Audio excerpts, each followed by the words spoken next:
पढ्यौँ। त्यसपछि फेरि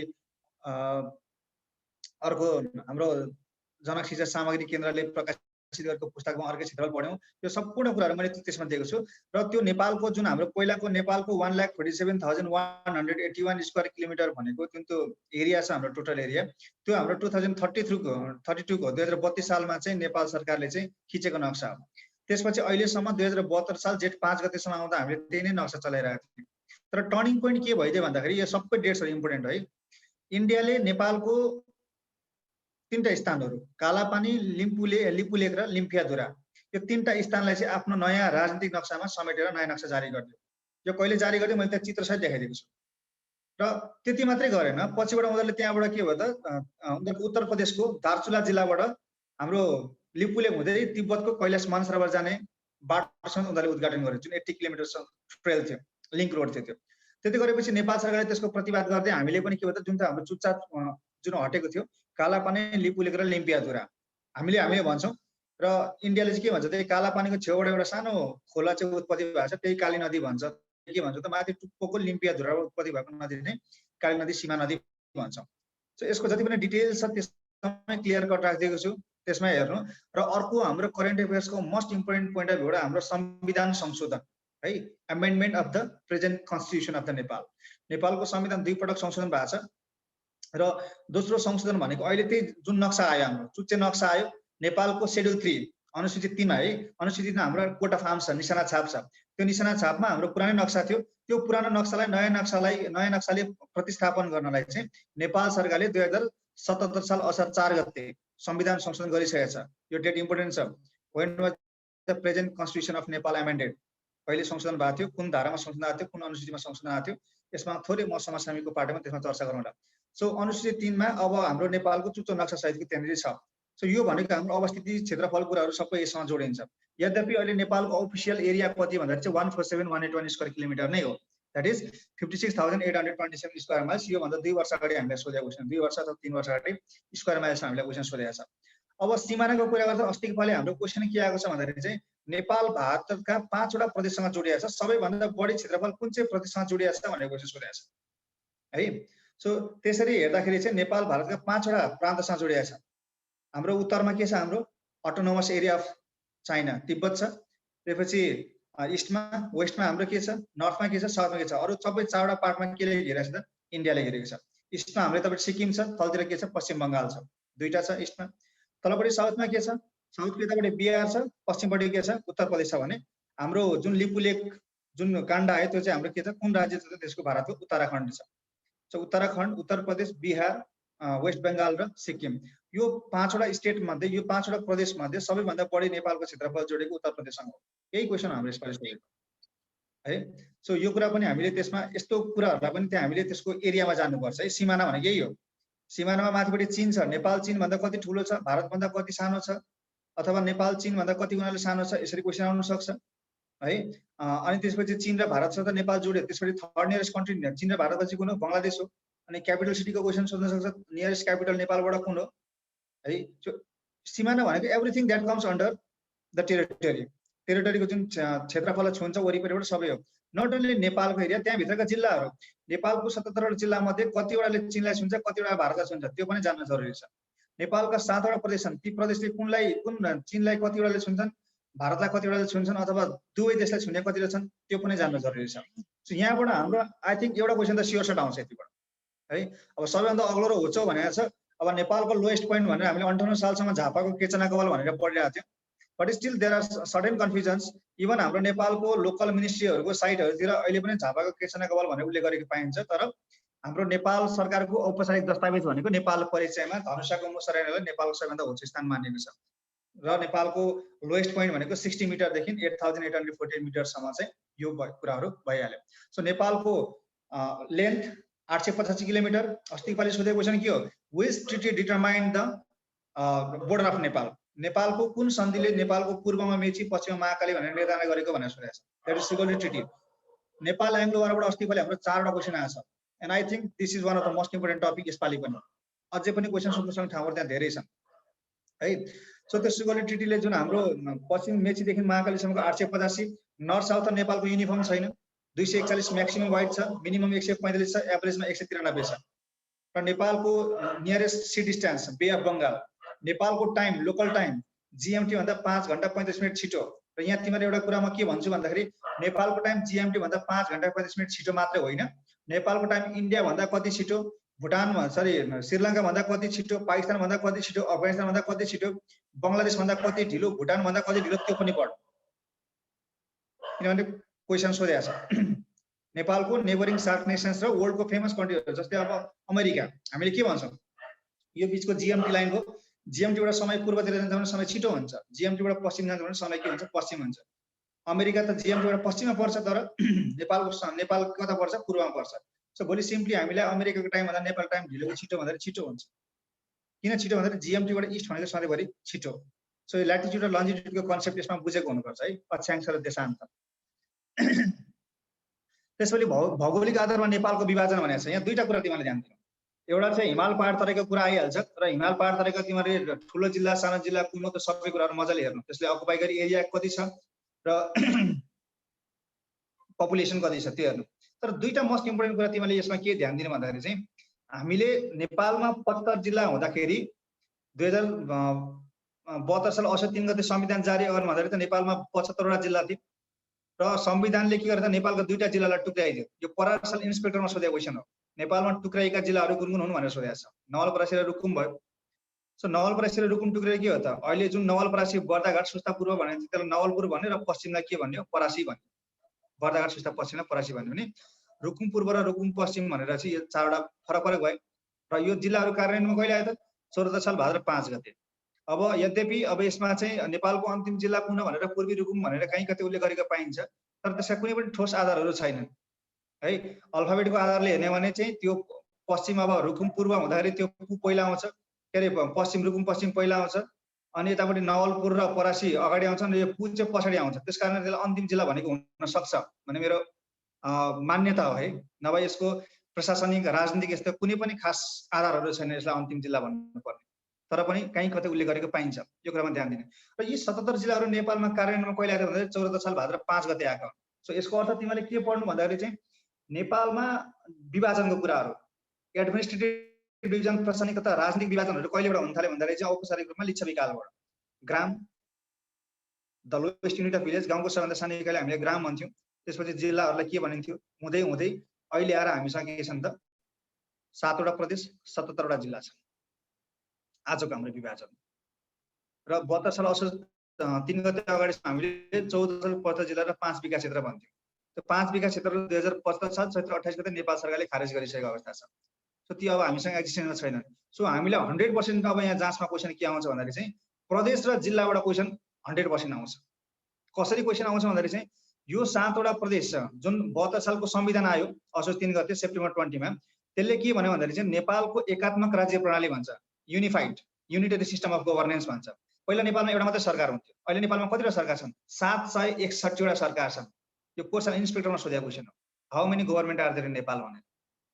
so federalism अहिले नेपाल संहितामा गइसकेको छ। सो संहितामा हुन्छ कि संहितामा एउटा जुन स्टेट छ, मेन स्टेट छ, राज्य छ, त्यसलाई चाहिँ विभिन्न तहमा डिभाइड गर्न सकिन्छ। अहिले नेपाल 3टा तहमा डिभाइड गरिएको छ। सबैभन्दा माथि के छ, सङ्घ भन्छ, फेडरेसन। ओभरअल नेपाललाई के भन्छ त, Nepal is a federal state भनिन्छ। त्यसपछि अर्को के छ, हामीसँग प्रदेश छ। त्यो सङ्घभित्र 7 वटा प्रदेश छन्, र त्यो प्रदेशभित्र पनि के छन् त 753 वटा स्थानीय तह छन्, लोकल लेभल छन्। सो सिम्पली क्वेसन हुन सक्छ, how many local levels are there, 753 local levels. अब फेरि अर्को क्वेसन आउँछ, लोकल लेभलमा के पर्छ भन्ने कुरा आउँछ। एउटा आउँछ सुरुमा गाउँपालिका, नगरपालिका, अर्को आउँछ जिल्ला सभा। हाम्रो घर कि त गाउँपालिकामा छ कि नगरपालिकामा छ। र नेपालमा नगरपालिका कतिवटा भनेर सोधिन सक्छ, 460 वटा नगरपालिका। अनि नगरपालिका के अरे गाउँपालिका कतिवटा भन्दा 460 वटा गाउँपालिका। नगरपालिका कतिवटा भन्दा कति भन्ने हामीले 276 होइन। नेपालमा नगरपालिका भन्नाले उपमहानगरपालिका पनि बुझ्नुपर्छ, महानगरपालिका पनि बुझ्नुपर्छ। सो इन द्याट केस नगरपालिका मात्रै भन्दा 276 वटा छन्। 11 वटा हामीसँग उपमहानगरपालिका पनि छन्, सब मेट्रोपोलिटन। र त्यसपछि 6 वटा हामीसँग के छन् त मेट्रोपोलिटन महानगरपालिका छन्। यो सबैलाई जोड्नुपर्छ। 276 + 11 + 6 गर्दा कति हुन्छ, 292 हुन्छ, 292। This question may be contrasting, झुकिन सक्छ यसमा। अप्सनमा 276 पनि राखिदिन्छ, 292 पनि राखिदिन्छ भनेपछि नेपाल मैले नगरपालिकाको टोटल संख्या सोधेको भन्ने कुरा बुझाउँछु। त्यही भएर नेपालमा कुल नगरपालिकाको सङ्ख्या भन्दा भने त्यो 292 अप्सनमा छँदै छैन भने मात्रै 276 मा जाने। यो क्वेसन संविधानमा नै जोडिन्छ है। हाम्रो त्यो संविधानमा राज्यको संरचना भनेको छ, स्टेट स्ट्रक्चर भनेकै यही हो हाम्रो नेपालको। स्टेट स्ट्रक्चर भनेको अहिले नेपालको सबैमा माथि सङ्घ छ, हाम्रो केपी सरकार, केपी बाको सरकार छ, खड्ग प्रसाद शर्मा ओली, एउटा छ सङ्घीय सरकार, 7 वटै प्रदेशमा मुख्यमन्त्रीहरू छन् र प्रत्येक स्थानीय तह भनेको कति छन् भने 753 वटा छन्। स्थानीय तहमा गाउँपालिकामा को हुन्छ, गाउँ कार्यपालिका प्रमुख भन्छ, जसलाई हामी अध्यक्ष भन्छौँ, र नगरपालिकामा नगर कार्यपालिका प्रमुख भन्छ, हामी जसलाई के भन्छौँ, मेयर भन्छौँ। अर्थात् एउटा केपी सरकार छ, 7 वटा प्रदेश सरकार मुख्यमन्त्रीको सरकार छ, 460 वटा गाउँपालिका सरकार छ, गाउँ कार्यपालिका सरकार छन् भने 292 वटा के छन् त नगर कार्यपालिका छन्। टोटल 761 वटा सरकार छन्। क्वेसन यसरी पनि आउन सक्छ तिमीहरूले है। सो यो नेपालको विभाजनमा सङ्घ प्रदेश स्थानीय तहबाट 100% 2-3 वटा क्वेसन तिमीहरूलाई आउँछ, लेखेर राख्यो हुन्छ। 7 वटा प्रदेशको के हेर्ने भन्दा तिमीहरूले टक्क 7 वटा प्रदेशको लिस्टिङ गर्ने, प्रत्येक प्रदेशमा कतिवटा जिल्ला छन् त्यो हेर्ने, जिल्ला सङ्ख्या। भोलि 12 वटा जिल्ला भएको प्रदेश कुन भनेर सोधिन सक्छ, अथवा भोलि प्रदेश नम्बर 4 प्रदेश नम्बर 4 भन्न पाइँदैन, गण्डकी प्रदेशमा कतिवटा जिल्ला छन् भनेर सोधिन सक्छ, अथवा गण्डकी प्रदेशको मुख्यमन्त्री को भनेर सोधिन सक्छ, अथवा गण्डकी प्रदेशमा प्रदेश प्रमुख गभर्नर को भनेर सोधिन सक्छ। यो राजनीतिक पाटो हो। तर भौगोलिक पाटो के हो त भन्दाखेरि चाहिँ अहिलेसम्म नेपालमा कतिवटा प्रदेशको नामाकरण भएको छ? 5 वटा। फर्स्ट नामाकरण भएको कुन चाहिँ हो? कर्णाली। लास्ट नामाकरण भएको कुन चाहिँ हो? लुम्बिनी। क्वेसन अस्ति विद्युत प्राधिकरण एउटा क्वेसन के सोधेको छ भन्दाखेरि नेपालमा नदी नालाको नामबाट नामाकरण गरेका प्रदेशहरू कतिवटा छन् भनेर क्वेसन सोधेको छ। सो क्वेसनको फर्मेट त जे पनि हुन सक्छ। एउटा कर्णाली छ, एउटा बागमती छ, अर्को के छ?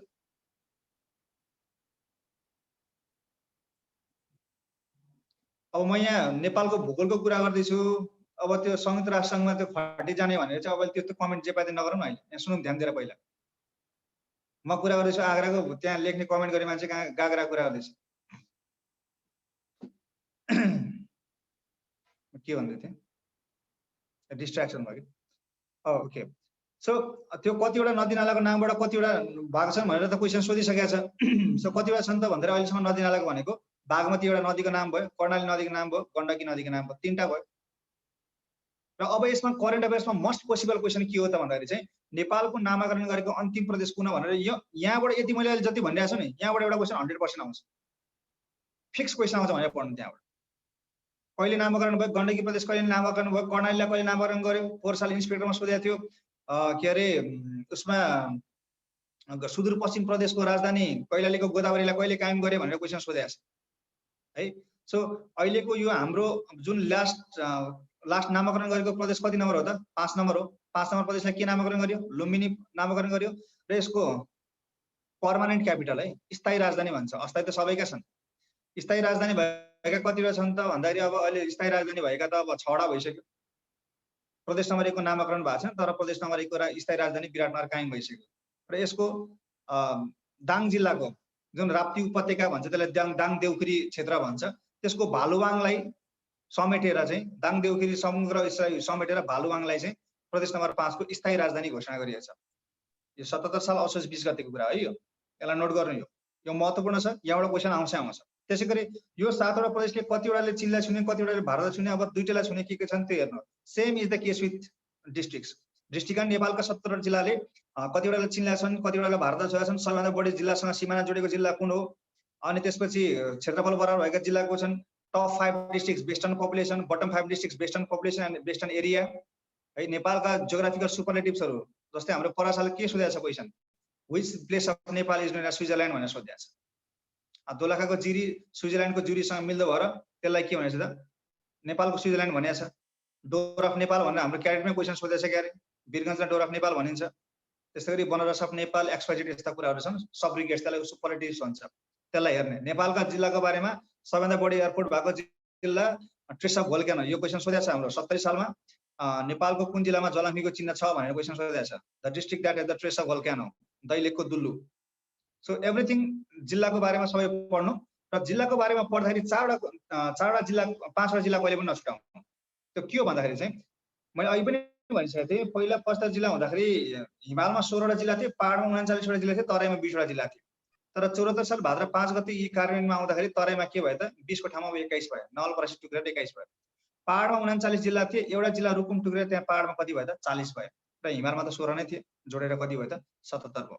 तर एउटा त्यो नोट गर्न सक्नुहुन्छ तपाईहरुले, 2014 साल भाद्र 25 गते 2014 साल भाद्र 25 गते के भयो त नेपाल सरकारको निर्णय अनुसार 4वटा पहाडका जिल्लाहरूलाई चाहिँ हिमालमा स्थानान्तरण गरिदियो। 4वटा पहाडका जिल्लालाई। त्यसलाई मैले सम्झिने एउटा सानो फर्मुला बनाएको छु, राजाका गोरु भनेर। रा भनेको रामेछाप, धा भनेको धादिङ, खा भनेको एउटा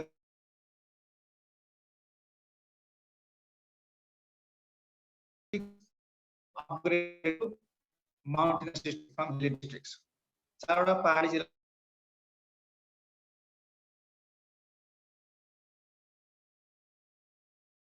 के भयो त 20वटा भयो। बट अगेन फेरि पनि के भयो त 2075 साल 19 गते भाद्र 19 गते फागुन 19 गते 75 साल फागुन 19 गते फेरि पनि एउटा पहाडको जिल्ला म्याग्दीलाई फेरि कहाँ लग्यो त हिमालमै लग्यो। राजाका गोरु पानी खान म्याग्दी गयो भनेर सम्झ्यो। फर रिफरेन्स ल ठीक छ। मैले के भनिरहेको थिएँ भन्दाखेरि जुन त्यहाँ पार्डन त्यहाँ अगेन भन्नुभएको छ। ल ठिकै छ, म रिप्लाई फेरि म रिपिट गर्दिएँ। हाम्रो पहिला हिमालमा 16वटा जिल्ला थिए, पहाडमा 39वटा जिल्ला थिए, तराईमा 20वटा जिल्ला थिए। यो कहिले भन्दाखेरि 75 जिल्ला हुँदाखेरिको केस हो यो। तर हाम्रो दुईटा जिल्ला त टुक्रेको हुन् नि त। एउटा नवलपरासी भनेको त तराईको जिल्ला हो, त्यो टुक्रियो। अब पहिला पहाड तराईमा 20वटा जिल्ला थियो भनेपछि अब कतिवटा भयो? 21वटा भयो नि त, एउटा थपियो। अनि त्यसपछि पहाडमा 39वटा जिल्ला थियो पहिला, देयर 39 डिस्ट्रिक्ट्स। अब 39 डिस्ट्रिक्ट्स मध्ये एउटा जिल्ला त टुक्रेको हो, that was Rukum. So Rukum was splitted into east Rukum and west Rukum. पूर्वी रुकुम र पश्चिम रुकुममा टुक्रेको थियो। अब त्यहाँबाट कति भयो त? 39 एकले गर्दा कति भयो त? 40 भयो। तराईमा 21 भयो, पहाडमा 40 भयो, अनि हिमालमा त एजिटी छ 16 छ।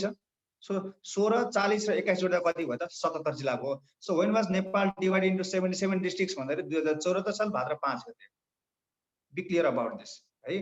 त्यसपछि 14 साल भाद्र 25 गते त्यो के भयो त? जुन पहाडमा 40वटा जिल्ला भयो, अब त 40वटा जिल्ला मध्ये राजाका गोरु हरे। त्यसमा मैले एउटा बनाएको थिएँ सूत्र फर्मुला। राजाका गोरु भनेको रा भनेको रामेछाप, यो कहाँ थियो त? पहाडमा थियो। धा भनेको धादिङ, यो पनि पहाडकै जिल्ला हो। त्यसपछि गो भनेको के हो त? गोर्खा, र रु भनेको के हो त? पूर्वी रुकुम। दिस 4 डिस्ट्रिक्ट्स छन्। राजाका गोरु चाहिँ पानी खान म्याग्दी गयो भनेर सम्झिने भनेको के हो त भन्दाखेरि चाहिँ पहाडका 5वटा जिल्लाहरूलाई चाहिँ हिमालमा लगियो भन्न खोजेको। हिमालमा कतिवटा जिल्ला थिए? 16वटा जिल्ला थिए। अब 16मा 5 जोड्दा कति भयो त? 21 भयो। 14 साल भाद्र 25 गते रामेछाप, धादिङ, गोर्खा र रुकुमलाई लग्यो भने 75 साल फागुन 19 गते म्याग्दी जुन पहाडी जिल्ला थियो त्यसलाई पनि हिमालमा लग्यो। अर्थात् त्यहाँ पनि अब के भयो त? हिमालमा 21 भयो, पहाडमा 35 भयो, तराईमा कति भयो त? 21 भयो। सो अहिलेको जियोग्राफिकल डिभिजन अनुसार 21, 35, 21 हो है। जुन हाम्रो नेपालको भौगोलिक विभाजन अथवा नेपालको विभाजन भनेको छ यहाँ छ। अब हामीले कुराहरू यतिमा मात्र छोड्ने होइन, हिमाल पहाड तराईको विस्तारको बारेमा चर्चा गर्नु पर्यो नि त। तराई थप कति भागमा विभाजन गरेको छ? 3टा भागमा।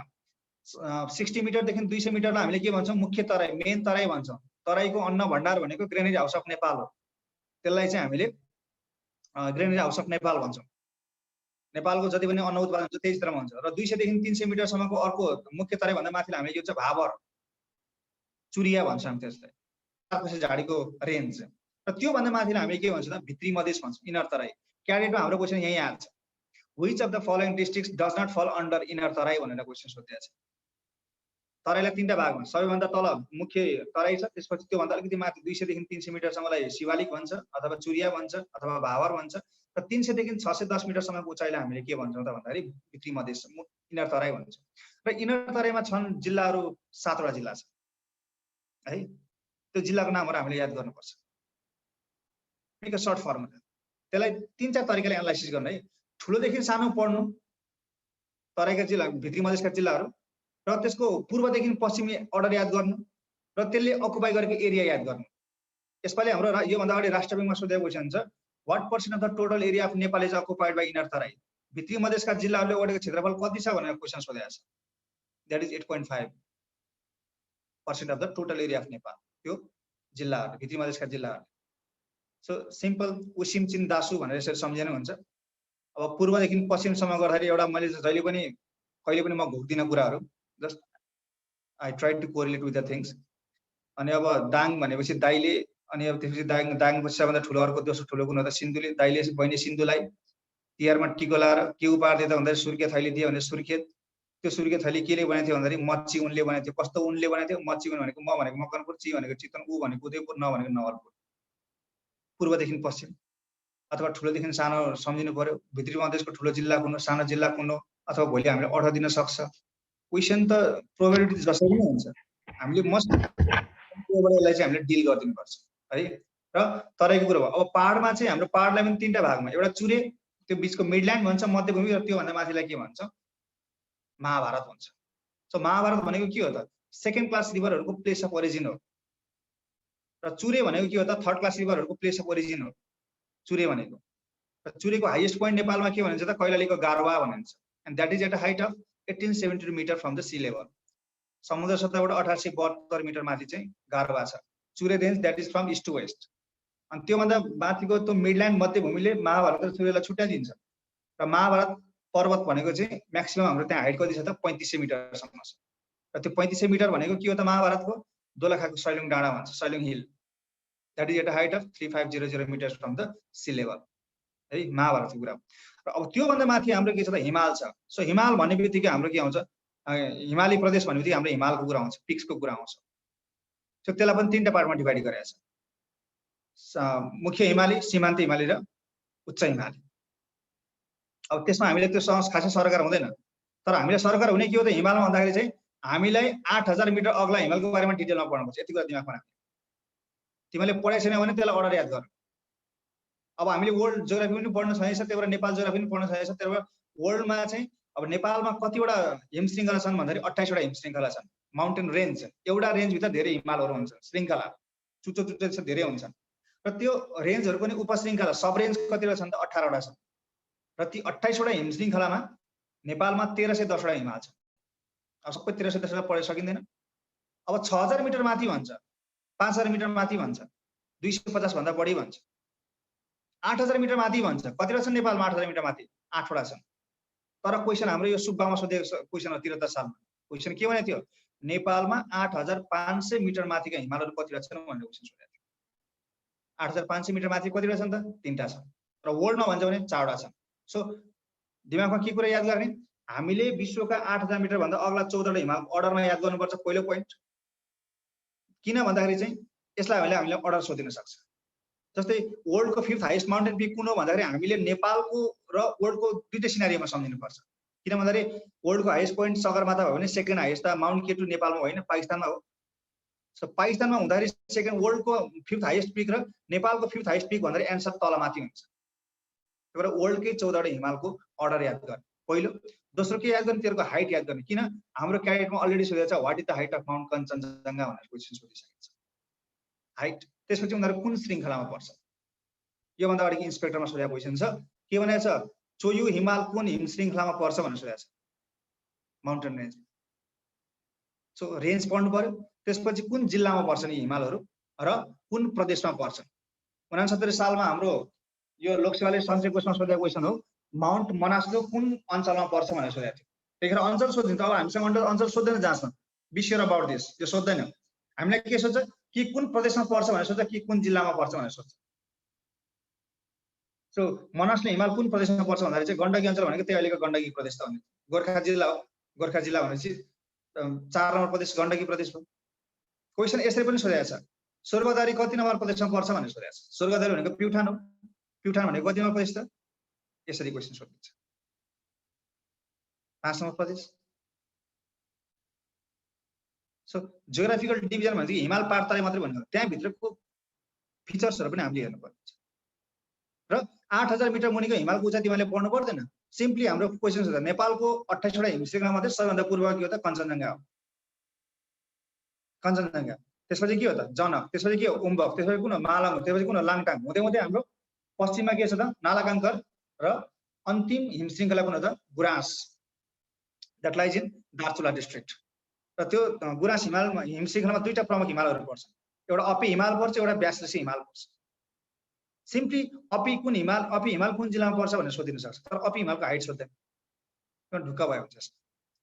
माउन्ट माछापुच्छ्रे कुन जिल्लामा पर्छ, अथवा तिनीहरूको निकनेमहरू चाहिँ सोधिन सक्छ है। नेपालको मदर हर्न अफ नेपाल अथवा भर्जिन पिक भनेर केलाई चिनिन्छ त, माउन्ट माछापुच्छ्रे। किनभने त्यसमा चढ्न प्रतिबन्ध लगाएको छ 2020 फागुन 5 यतिबाट। त्यसमा एसेन्सन पर्पजलाई चाहिँ त्यसमा के गर्छ, ब्यान गरिएको छ। त्यो हिमालहरूको बारेमा चाहिँ अब सगरमाथा कहिले चढ्यो, पहिलो कहिले चढ्यो र अन्तिम कहिले चढ्यो, त्यो सबैहरू त्यसको कीर्तिमानहरू हामीले जान्नुपर्ने हुन्छ। र यसको लागि पनि म तिमीलाई भन्छु, यदि हिमाल आरोहणको तिमीलाई कीर्तिमान चाहिन्छ भने त्यो पनि म अहिले पनि भन्छु, एडुसफ्ट एकाडेमीको भिडियो हेर्नु अथवा त्यहाँ सन्तोष खड्का भने युट्युबमा टाइप गर्नु, त्यहाँ करेन्ट अफेयर्स पार्ट 1 भने हिमालय त्यो हेर्नु, त्यो हिमाल आरोहणसँग सम्बन्धित मात्रै छ। त्यसको जति पनि फ्याक्ट्स एन्ड फिगरहरू छ, जुन यो निर्मल पूर्जा मगरको कुराहरू छ, सबै त्यसमा लेखेको छ। 8000 मिटर सबै अग्ला हिमाल, सबैभन्दा छोटो समय, त्यो पनि जम्मा 6 महिना 6 दिनमा विश्वका 14वटा 8000 मिटर अग्ला सबै हिमालले आरोहण गरेर विश्व कीर्तिमान कायम गर्यो। त्यो पनि सबैभन्दा छोटो समय। सो त्यसलाई पनि त्यो करेन्ट अफेयर्स पार्ट 1 भिडियो हेर्नु है। क्वेशनहरू त सबै यही भित्रबाट त हो, कहाँबाट आउँछ क्वेशनहरू? तिमीले कसरी प्रिपेयर गरेछ त्यसले महत्त्वपूर्ण स्थान राख्छ है यसमा। अब नेपालका प्रदेशहरूको नाम र राजधानी मैले तिमीलाई भनिहाले, तिमीलाई यो प्रदेशको राजधानी कहाँ हो भनेर सोध्न सक्ने सम्भावना कम छ। तर त्यो राजधानी घोषणा कहिले गर्यो, कतिवटा प्रदेशको राजधानी घोषणा गरेको छ, पहिलो घोषणा गरेको राजधानी कुन हो, अन्तिम कुन हो, गण्डकी प्रदेशको राजधानी यो पोखरा कहिले घोषणा गर्यो, क्वेशन चाहिँ यसरी सोध्न सक्छ है। त्यसैगरी अर्को छ हाम्रो नेपालको राजनीतिक विभाजन सङ्घ प्रदेश स्थानीय तह, नो डाउट 2-3वटा क्वेशन यहाँबाट आउँछ, किनभने यो हाम्रो 20 नम्बरको टपिक। सङ्घ नेपालभित्र 7वटा प्रदेश छन्, त्यो अघि मैले जे कुराहरू भने त्यसमा सकिहाल्यो। र स्थानीय तहमा के हुन्छ त, गाउँपालिका, नगरपालिका र जिल्ला सभा। हामीले क्वेशन सोधिन सक्छ है, स्थानीय तहभित्र के पर्छ भनेर। एउटा गाउँपालिका पर्छ, रुरल म्युनिसिपालिटी पर्छ, अर्को नगरपालिका म्युनिसिपालिटी पर्छ, र अर्को डिस्ट्रिक्ट एसेम्ब्ली जिल्ला सभा पर्छ। 3टा मात्रै पर्छ, अरू केही पनि पर्दैन। Which of the following is or is not a rural local level भन्दाखेरि यति नै हो। अब लोकल लेभललाई दुई तरिकाले तिमीलाई क्वेशन जाँचमा कम्पेयर गर्न सक्छ। अस्तिको सालको क्वेशन हेऱ्यो भने त्यसबाट थाहा भइहाल्छ। क्वेशन कसरी छ, नेपालको सबैभन्दा बढी स्थानीय तह भएको जिल्ला कुन हो भनिन्छ। स्थानीय तह भने के हो, गाउँपालिका नगरपालिका जोडेर 753 रहेछ। नेपालमा सबैभन्दा बढी स्थानीय तह भएको जिल्ला भनेको सर्लाही हो, 11वटा नगरपालिका छन्, 9वटा गाउँपालिका छन्। स्थानीय तहलाई जिल्लासँग जोडिन्छ, स्थानीय तहलाई अब प्रदेशमा जोडिन्छ। सबैभन्दा बढी स्थानीय तह भएको प्रदेश कुन हो भनिन्छ। सबैभन्दा बढी स्थानीय तह भएको प्रदेश छ 1 नम्बर प्रदेश हो, 137वटा स्थानीय तह छन्। स्थानीय तहको सबैभन्दा सानो युनिट के हो त, गाउँपालिका। सबैभन्दा बढी गाउँपालिका भएको जिल्ला कुन हो, धादिङ 11वटा। सबैभन्दा बढी गाउँपालिका भएको प्रदेश कुन हो, फेरि पनि 1 नम्बर प्रदेश 88वटा। सबैभन्दा बढी नगरपालिका भएको जिल्ला कुन चाहिँ हो, रौतहट 16वटा। सबैभन्दा बढी नगरपालिका भएको प्रदेश कुन चाहिँ हो, 2 नम्बर प्रदेश। यसरी हुन्छ, एकचोटि स्थानीय तहलाई जिल्लासँग कम्पेयर गर्न सक्छ, एकचोटि प्रदेशसँग कम्पेयर गर्न सक्छ। र सबैभन्दा मोस्ट इम्पोर्टेन्ट भनेको यसमा मेट्रोपोलिटनहरू, महानगरपालिका जम्मा 6वटा छन्। Which is the largest in terms of area, which is the smallest in terms of area, order पनि सोधिन सक्छ। भोलि सोधिन सक्छ सिम्पली, क्षेत्रफलको आधारमा सबैभन्दा सानो नगरपालिका कुन चाहिँ, ललितपुर। सबैभन्दा ठुलो कुन हो क्षेत्रफलको आधारमा, पोखरा हो। Which is the last metropolitan city of Nepal, Birgunj र विराटनगर। अथवा which is the second largest metropolitan city of Nepal in terms of population, जनसङ्ख्या आधारमा दोस्रो ठुलो कुन हो। क्वेसन एनी वेबाट सोध्न सक्छ। यो हाम्रो डिक्यानमा अब कतिले नोट लिइसक्यो होला, पहिला हामीले इन्सपेक्टर पढाउँदा अथवा क्यारियर पढाउँदा जुन नोट्सहरू दिएका छौँ त्यतिले पुगिहाल्छ। त्यसमा नयाँ कुरा त्यसमा केही पनि छैन, त्यसमा सबै कुरा इन्क्लुड छँदैछ है। र नेपालको वर्तमान संविधानको अनुसूची 4 हेरेन भने नि, अब यता संविधानमा अनुसूची 1 देखि 5 सम्म भनेको छ। अनुसूची 4 हेरेन, अनुसूची 5 हेरेन भनेदेखि एउटा क्वेशन माया मार्दै हुन्छ। अनुसूची 4 मा के छ, कुन प्रदेशमा कुन जिल्ला भनेको छ। अस्ति पालि क्वेशन हेर्नु त, जिल्ला र प्रदेशको ट्याक ट्याक ट्याक राखिदिएको छ, र पूर्वी रुकुमलाई चाहिँ कहाँ राखेको छ भन्दाखेरि कर्णाली प्रदेश भनेर राखेको छ। अनि के भनेको छ, which of the following is an incorrect pair भनेको छ। भनेपछि कुन जिल्ला कुन प्रदेशमा पर्छ त्यो पढ्नै पर्छ है। कुन जिल्ला कुन प्रदेशमा पर्छ भन्ने कुरा मैले यो अब पहिला पढेको साथीहरूलाई अब यदि छ भने मैले भनिसकेको छु। मैले इभन फर्मुला बनाइदिएर उयो अस्ति सन्देशले भने जस्तै कपिल गुरु भयो, अब पाल्पा पुगेर दारू पिउन पर्यो, त्यति मात्रै होइन। 23 बजे ओजाला उठाऊ र उसलाई कपडा खोलेर चाहिँ मोसो धसाऊ, प्रदेश नम्बर 1 का। सो यस्ता सूत्रहरू भनेर मैले तिमीलाई यसको तरिकाहरू कसरी सम्झिने भने मैले तिमीलाई भनिसकेको छु है। सो त्यसलाई चाहिँ एकचोटि अनुसूची 4 मा के छ त्यो मजाले हेर्नु। र अनुसूची 1 देखि 5 सम्म जुन संविधानमा छ म तिमीलाई ट्याक्क भनिदिइहाल्छु। अनुसूची भनेको के हो त भन्दाखेरि नेपालको वर्तमान संविधानमा 35 वटा भाग छन्, पार्ट्स। भाग भनेको हाम्रो अगाडिको किताबको अगाडिको सुरुमा भएको टेबल अफ कन्टेन्ट हो भाग भनेको। र धारा भनेको त्यहाँभित्र के छ भनेर लेखेको। जस्तै अब हाम्रो कुनै अब सामाजिक भूगोल भनेर लेखेको छ भने त्यहाँभित्र अब अन्तर्राष्ट्रिय सङ्घ-संस्थाको कुराहरू आउँछ, अनि धर्म संस्कृतिको कुराहरू आउँछ। त्यो भनेको त्यसको कन्टेन्ट हो धारा भनेको। र सेड्युल अथवा स्केड्युल अनुसूची भनेको चाहिँ अझ त्यसको थप व्याख्या है। जस्तै नेपालको वर्तमान संविधानमा भाग 1 मा के छ त, प्रारम्भिक भनेर लेखेको छ, माथि प्रिलिमिनरी भनेर लेखेको छ। र त प्रिलिमिनरीमा कतिवटा धारा छन् त 9 वटा धारा छन्। धारा 1 मा के छ संविधान मूल कानुन, यो संविधानसँग बाज्ने गरी अन्य कुनै कानुन बनेको खण्डमा बाध्य घोषणा अमान्य हुनेछ र यो संविधान पालना गर्न प्रत्येक व्यक्तिको कर्तव्य हुनेछ भनेको छ धारा 1। धारा 2 ले के भन्छ राजकीय सत्ता र सार्वभौम सत्ता सोभरेनिटी र टेरिटोरियल इन्टिग्रिटी नेपाली जनतामा निहित छ, नेपालको सार्वभौम सत्ता नेपाली जनतामा निहित छ भन्छ। धारा 3 मा के छ राष्ट्र, धारा 4 मा के छ राज्य, धारा 5 मा के छ राष्ट्रिय हित, धारा 6 मा के छ नेपालको राष्ट्रिय भाषा छ, नेपालमा बोलिने सबै मातृभाषा राष्ट्र भाषा। यो क्वेशन एकदम महत्त्वपूर्ण छ समसामयिकमा यसपालि। नेपालमा जति पनि हामी भाषा बोल्छौँ राष्ट्रिय जनगणना 2068 अनुसार हामी 123 वटा भाषा बोल्छौँ, तर अहिले भाषा सङ्ख्या 129 पुगिसकेको छ। मातृभाषा भने पनि राष्ट्रभाषा भने पनि। तर धारा 7 ले के भन्छ सरकारी कामकाजी भाषा सङ्घको लागि नेपाली भाषा, सम्बन्धित प्रदेशको लागि त्यो प्रदेशमा जति बहुसङ्ख्यक जातिले जसले बढी बोल्छन् नेपालीको अतिरिक्त 1 वा 1 भन्दा बढी भाषा चाहिँ यहाँको सरकारी कामकाजी भाषा हुन्छ भन्छ प्रदेशमा। धारा 8 मा के छ राष्ट्रिय झण्डा छ। राष्ट्रिय झण्डा कस्तो हुन्छ नेपालको माथिल्लो भागमा दुईटा त्रिकोण के हुन्छ त सिमरिक रङको भुइँ, गाढा नीलो रङको किनारा बोर्डर, माथिल्लो भागमा चन्द्रमाको सेतो आकार 16 कोणयुक्त, तल्लो भागमा सूर्यको 12 कोणयुक्त सेतो आकार भएको झण्डा नै नेपालको राष्ट्रिय झण्डा हो भन्छ। तर झण्डा त यसरी हो भन, तर झण्डा बनाउने विधि त चाहियो नि। यसको एक्सप्लेनेसन अब केले दिन्छ त अनुसूचीले दिन्छ। र अनुसूची 1 मा के छ त झण्डा बनाउने विधि छ, कति सेन्टिमिटर लामो हुने, रङहरू कसरी मिसाउने, अनि चन्द्रमालाई कति कोणमा काट्ने, त सबै त्यसको थप व्याख्या चाहिँ कहाँ छ त अनुसूची 1 मा छ। त्यसैले धारा 9 मा के छ धारा 9 को उपधारा 1 ले के भन्छ भन्दाखेरि उपधारा भनेको सब क्लज है, त्यसले के भन्छ भन्दाखेरि चाहिँ नेपालको राष्ट्रिय गान अनुसूची 2 मा भयो बमोजिम हुने भनेको छ। धारा 9 ले भने राष्ट्रिय गान हुने भने, तर राष्ट्रिय गानमा के छ हाम्रो सय थुङ्गा फुलका हामी एउटै माला नेपाली चाहिँ कहाँ छ त अनुसूची 2 मा छ। अनि फेरि धारा 9 को उपधारा 2 ले के भन्छ त नेपालको निशाना छाप कोट अफ आर्म्स जुन हाम्रो अफिसियल सिल हो नेपालको, त्यसको व्यवस्था चाहिँ अनुसूची 3 मा भयो बमोजिम हुनेछ भन्छ। भनेपछि अनुसूची 3 मा के को व्यवस्था रहेछ निशाना छाप। अनुसूची 4 मा के हुने रहेछ कुन जिल्ला कुन प्रदेशमा, र हाम्रो अनुसूची 5 भनेको छ। 5 भने के हो अनुसूची 5 मा छ हाम्रो सङ्घका अधिकार सूची छ। सङ्घ भनेको फेडरेसन, ओभरअल नेपाललाई सङ्घ भनिन्छ। त्यसले के गरिन्छ मैले सिम्पली क्वेशन सोधिन सक्छ राइट्स रिलेटिङ टु फेडरेसन अथवा सङ्घका अधिकार सूचीहरू नेपालको वर्तमान संविधानको कति अनुसूचीमा राखेको छ भनेर सोधिन सक्छ अनुसूची 5, अथवा भोलि नेपाली सेना सम्बन्धी प्रावधान यो वर्तमान संविधानको कुन चाहिँ अनुसूचीमा राखेको छ भनेर सोधिन सक्छ अनुसूची 5। नेपाली सेना सङ्घको अधिकारमा पर्छ है। सङ्घ प्रदेश स्थानीय त तीनटा छन् अहिले हाम्रो त है। सङ्घ भनेको हामीले समग्र नेपाललाई बुझ्नुपर्छ। सङ्घ भनेको प्रदेश भनेको हामी कुनै न कुनै प्रदेशमा छौँ है। हाम्रो घर जहाँ हो हामी जुन जिल्लामा बस्छौँ त्यो कुनै न कुनै प्रदेशमा छन्, र त्यो प्रदेशभित्र पनि के छन् भन्दा स्थानीय तह छन्।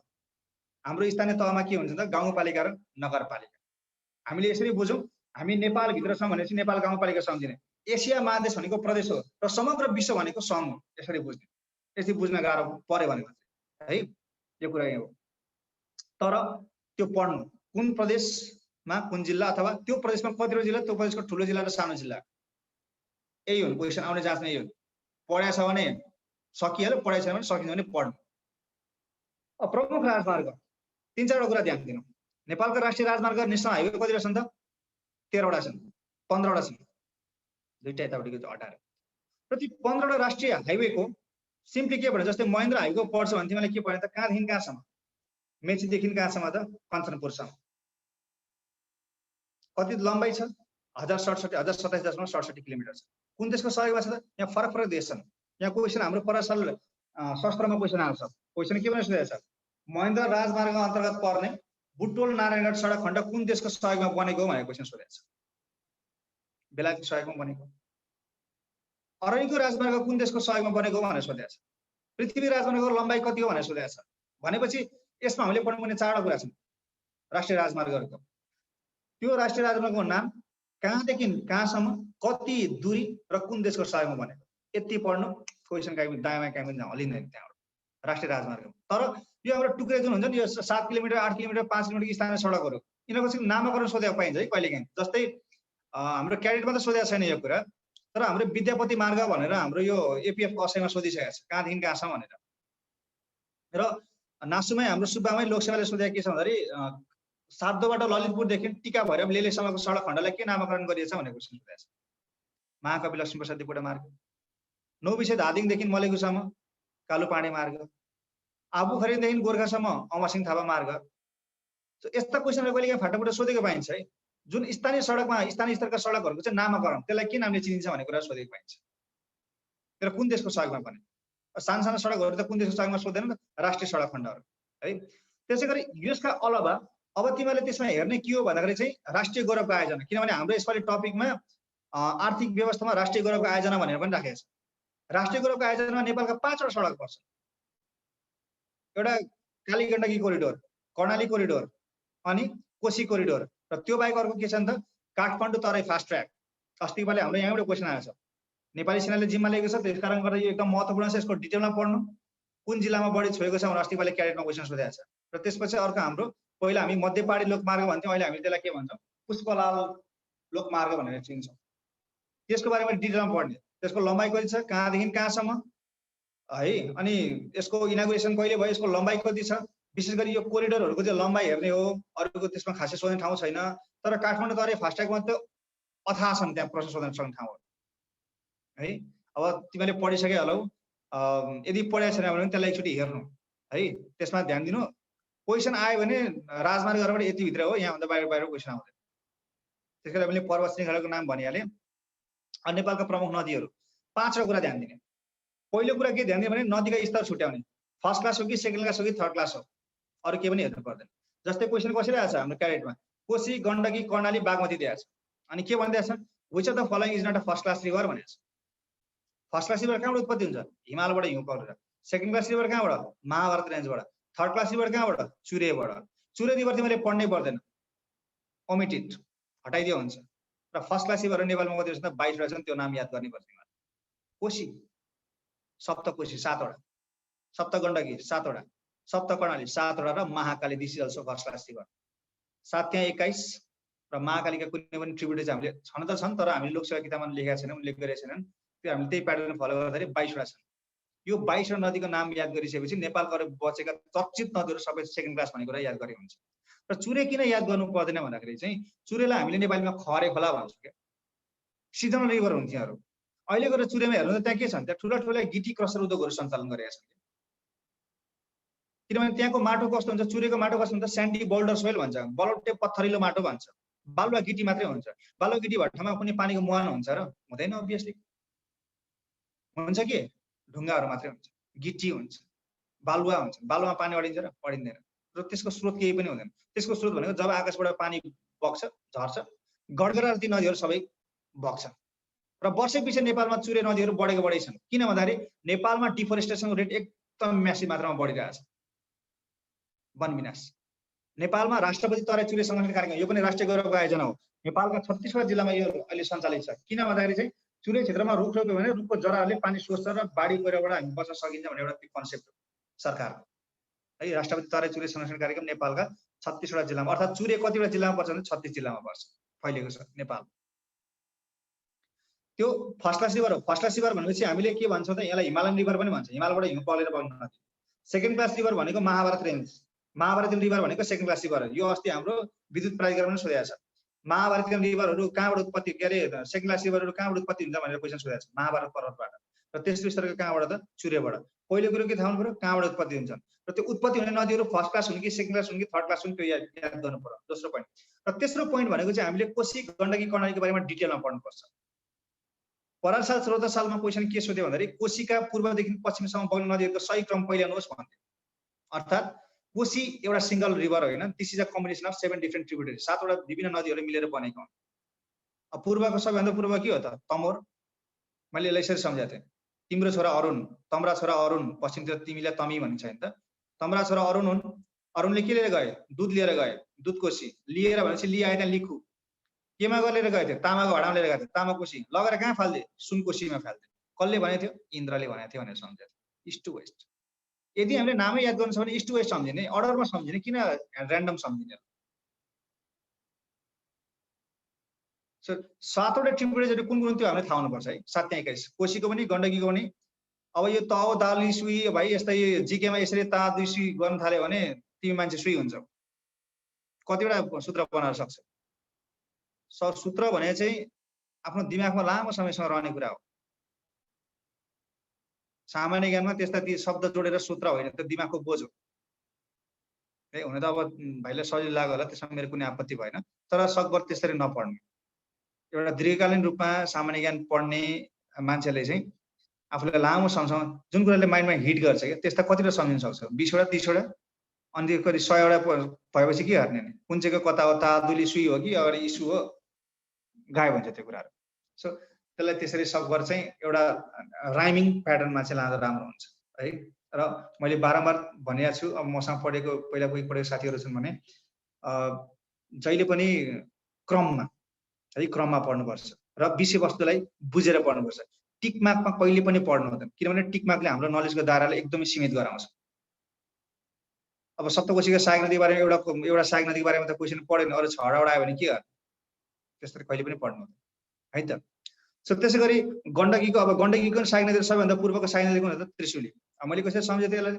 एउटा त्रिशुल बोकेर बाबाजी आउँछ र जान्छन् कहाँ? बुढी गण्डकी भएर, बुढी गङ्गा, सरी बुढी गण्डकी। अब बुढीसँगले माग्छन्, केही कुरा माग्छन्। अब बुढीले पनि दह्रो मन बनाउँछ, दह्राउँथे। दह्रो मन बनाएर के भन्छ त बुढीले? एक बोरा मस्याङ हालिदिन्छन्, मस्याङ दिए। अनि बाबाजीले अझै माग्छन्, अब मेरी छोरी माथिकोतिर जाऊ भनेर आमाले पठाउँछन्, माथिकोतिर गए। माथि कस्तै छिन् भनेर पठाएको थियो? सेती छन् भनेर पठाएको थियो, सेती गण्डकी। तर पुग्दा त माथि त काली पो रहेछ नि त, Kali Gandaki. East to West.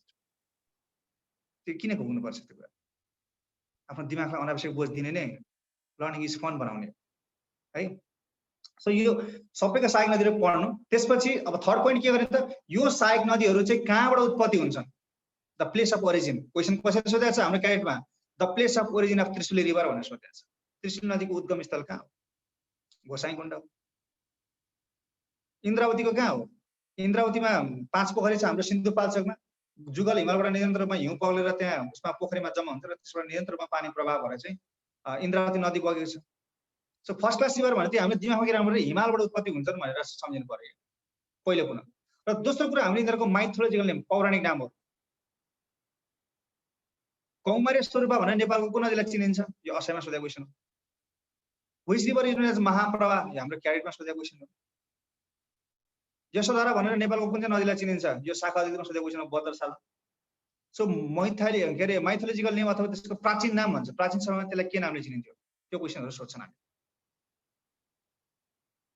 र यति पढिसकेपछि लगभग हाम्रो मेजोरिटी 90% नदी नालाबाट क्वेसन आउने ठाउँ यही हो। र केही अब नेपालको नदीलाई इन्डियामा के भनिन्छ भनेको त्यही 4-5 वटा त छन्। अनि अब तिब्बतको भोटमा मूल भएको नदीहरू Arun the world, the river that originates at the highest altitude of the world. विश्वको सबैभन्दा अग्लो स्थानमा उत्पत्ति नदी भनेको अरुण हो। अरुणको बारेमा अलिकति डिटेल गर्नु। अरुणले गर्दा नै कोशी नदीलाई नेपालको सबैभन्दा ठुलो बनाएको। अरुण नदीको 361 किलोमिटर क्षेत्रफल लम्बाइ तिब्बतमा बग्छ भने जम्मा 152 मात्र नेपालभित्र बग्छ। यदि नेपालभित्र बग्ने मात्रै अरुण जोड्ने भने कोशी नदीको क्षेत्रफल लगभग के लम्बाइ लगभग 450 पनि हुँदैन। तर नेपालभित्र बग्ने लामो चाहिँ कुन हो त? कर्णाली। यति कुरा याद गर्नु, नदी नालाबाट क्वेसन बाहिर जाँदैन है। ल यो कुराहरू भयो। अब त्यसपछि नेपालका प्रमुख हिमनदी ताल तलाइका, अब ताल तलाइका जति सक्नुहुन्छ त्यति पढ्नु है। अब मैले यो तरिकाले पढ्नु ताल, यो तरिकाले पढ्नु, यसले गर्दा फुटबल हुन्छ, म टाइम छैन। कति पढेको छ त्यसलाई समाप्त गर्नु। अब अहिले मैले टेक्निक भनेर यसरी पढ ताल तलाइ भनेर त 2 दिन लाउने हामीसँग समय छैन, त्यही भएर यस्तो म गइन। अनि अर्को हाम्रो 100% क्वेसन आउने टपिक भनेको 1.8 दुईटा क्वेसन आउँछ यसबाट। नेपालका राष्ट्रिय निकुञ्ज, वन्यजन्तु आरक्षण, नाम, क्षेत्रफल, स्थापना, फैलावटा, जिल्ला। सिम्पली अर्डरमा राष्ट्रिय निकुञ्जहरू याद गर्ने। चितवन राष्ट्रिय निकुञ्ज, लामटाङ, सगरमाथा, अनि रारा, सेफोक्सुन हुँदै हुँदै हाम्रो अन्तिम राष्ट्रिय निकुञ्ज कुन चाहिँ हो त? पर्सा राष्ट्रिय निकुञ्ज। त्योभन्दा अगाडि कुन चाहिँ त? शुक्ला फाँटा। त्योभन्दा अगाडि कुन चाहिँ? बाँकी। अर्डरमा याद गर्ने पहिलो पोइन्ट। दोस्रो पोइन्ट यिनीहरूको एरिया याद गर्ने। र यदि अब यो लास्ट आरमा म एरिया याद गर्न सक्दिनँ भन्छ भने पनि ठिकै छ, नो प्रब्लम। तर त्यसको अर्डर चाहिँ याद गर्नु। किन भन्दाखेरि भोलि 4 वटा राष्ट्रिय निकुञ्ज दिन्छ, सोधेको क्वेसन हो यो, हाम्रो प्राविधिकमा सोधेको छ यो क्वेसन। 4 वटा राष्ट्रिय निकुञ्जको अर्डर दिन्छ, एरियाको आधारमा इन्टरमिंगल गरेर एउटा अर्डर चाहिँ सही बनाएर अनि के भनिन्छ? Which of the following order is correct भन्छ। केही भन्दैन। ल चितवन राष्ट्रिय निकुञ्जको 952.36 वर्ग किलोमिटर याद गर्न सकेन हौ। 1710 लाङटाङ याद गर्न सकेन हौ। सगरमाथा के अरे सगरमाथा 1148 याद गर्न सकेन। तर 3555 सेफोक्सुनको हो र 106 वर्ग किलोमिटर चाहिँ राराको हो भनेर चाहिँ याद गर्नु पर्यो। दुईटाको चाहिँ याद गर्नु पर्यो। र तराईको सबैभन्दा ठुलो कुन हो त? बर्दियाको, बर्दिया राष्ट्रिय निकुञ्ज, तीनटाको याद गर्नु पर्यो। अरूको चाहिँ अर्डर याद गर्ने। ठुलोदेखि सानोको क्रम चाहिँ मिलाएर पढ्ने। यति चाहिँ गर्नु, क्वेसन यही भित्रबाट आउँछ।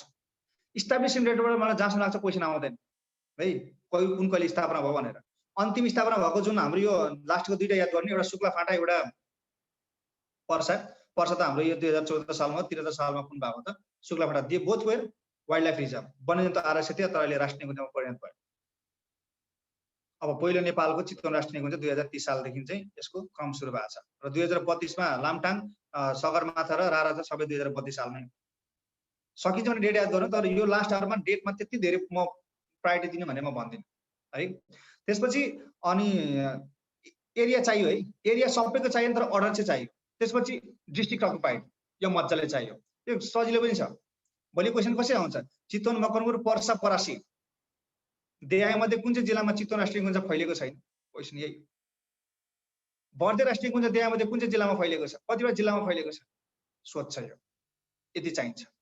दुईटा पोइन्ट मेजर पोइन्ट भयो। अर्कोले के भन्छ, फैलावट भनेको त्यही हो, क्षेत्रफल भनेको यही कुरा आएर, जिल्ला भनेको त्यही सकिहाल्यो कुन जिल्लामा छ भनेर। र अर्को मेजर दुईटा कुरा चाहिँ के याद गर्नु भन्दाखेरि चाहिँ त्यहाँ प्रोटेक्टेड स्पेसिस के छ, यहाँबाट क्वेसन आउँछ। जस्तै which national park of Nepal is famous for red panda भनेर छ, हाब्रे। हाम्रो जुन त्यो WWF मा छ नि, वर्ल्ड वाइल्ड लाइफ फन्डमा चाहिँ हाब्रेको पान्डाको चित्र, त्यो कुन राष्ट्रिय निकुञ्जमा पाइन्छ त भन्दाखेरि चाहिँ लामटाङमा पाइन्छ। भोलि सोच्दा बेङ्गल टाइगर कहाँ पाइन्छ, बङ्गाल टाइगरको लागि स्थापित गरेको निकाय कुन हो त, बाँके राष्ट्रिय निकुञ्ज। त्यसपछि वान राइन, एकसिङ गैंडाको लागि कुन निकुञ्ज प्रचलित छ भन्दाखेरि चितवन नेसनल पार्क हो। सो कुन राष्ट्रिय निकुञ्ज के को लागि चर्चित छ त्यो हेर्ने। कोही साथीहरूसँग नोट पक्कै पनि छ, यसको सेयर गर्ने है। र last but not the list भन्छ नि, यहाँ हामीले एउटा यो 4 पोइन्ट मैले कतिमा पढाएको छु यसलाई भन्दाखेरि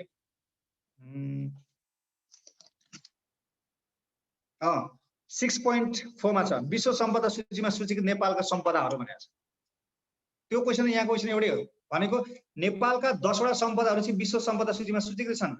the 10 heritages of Nepal have been listed in the world heritage site. कसले गर्छ, युनेस्कोले लिस्ट गर्छ, जसमा चाहिँ 2टा प्राकृतिक छन्, 8 वटा सांस्कृतिक छन्। हो 2टा प्राकृतिक के हुन्, एउटा सगरमाथा राष्ट्रिय निकुञ्ज, एउटा चितवन राष्ट्रिय निकुञ्ज। सगरमाथा राष्ट्रिय निकुञ्जलाई 1979 मा इन्लिस्ट गरेको हो भने चितवनलाई 1984 मा इन्लिस्ट गरेको। र अरु सबै 7 वटा के 8 वटा के छन् त सांस्कृतिक क्षेत्र हुन्। 2टा के छन् त हाम्रा हिन्दू क्षेत्र छन्, एउटा पशुपतिनाथ र एउटा चामुण्डारायणको। 3टा दरबार छन्, भक्तपुर पाटन र हनुमान ढोका दरबार स्क्वायर। त्यसपछि अब बौद्ध स्तूपा, स्वयम्भूनाथ र अन्तिममा 1997 मा चाहिँ कसलाई इन्लिस्ट गरेछ त, लुम्बिनीलाई गरेछ। सो यो एउटा क्वेसन आउँछ यहाँबाट भनेको यो राष्ट्रिय निकुञ्जहरूको कुनै विस्तार छ कि त त्यो पनि हेर्ने हो के। जस्तै चितवनको विस्तार के हुन्छ, नेपालमा सबैभन्दा बढी पर्यटक आउने त्यही चितवन हो, नेपालको पहिलो राष्ट्रिय निकुञ्ज त्यही चितवन हो हैन। विश्वकै एकदमै प्रोटेक्टेड स्पेसिस 97 हो, लुम्बिनी 1997 है त। त्यो 1979 जुन अगाडि छ नि त्यसलाई ठ्याक्क ट्विस्ट गरेर 1997 है।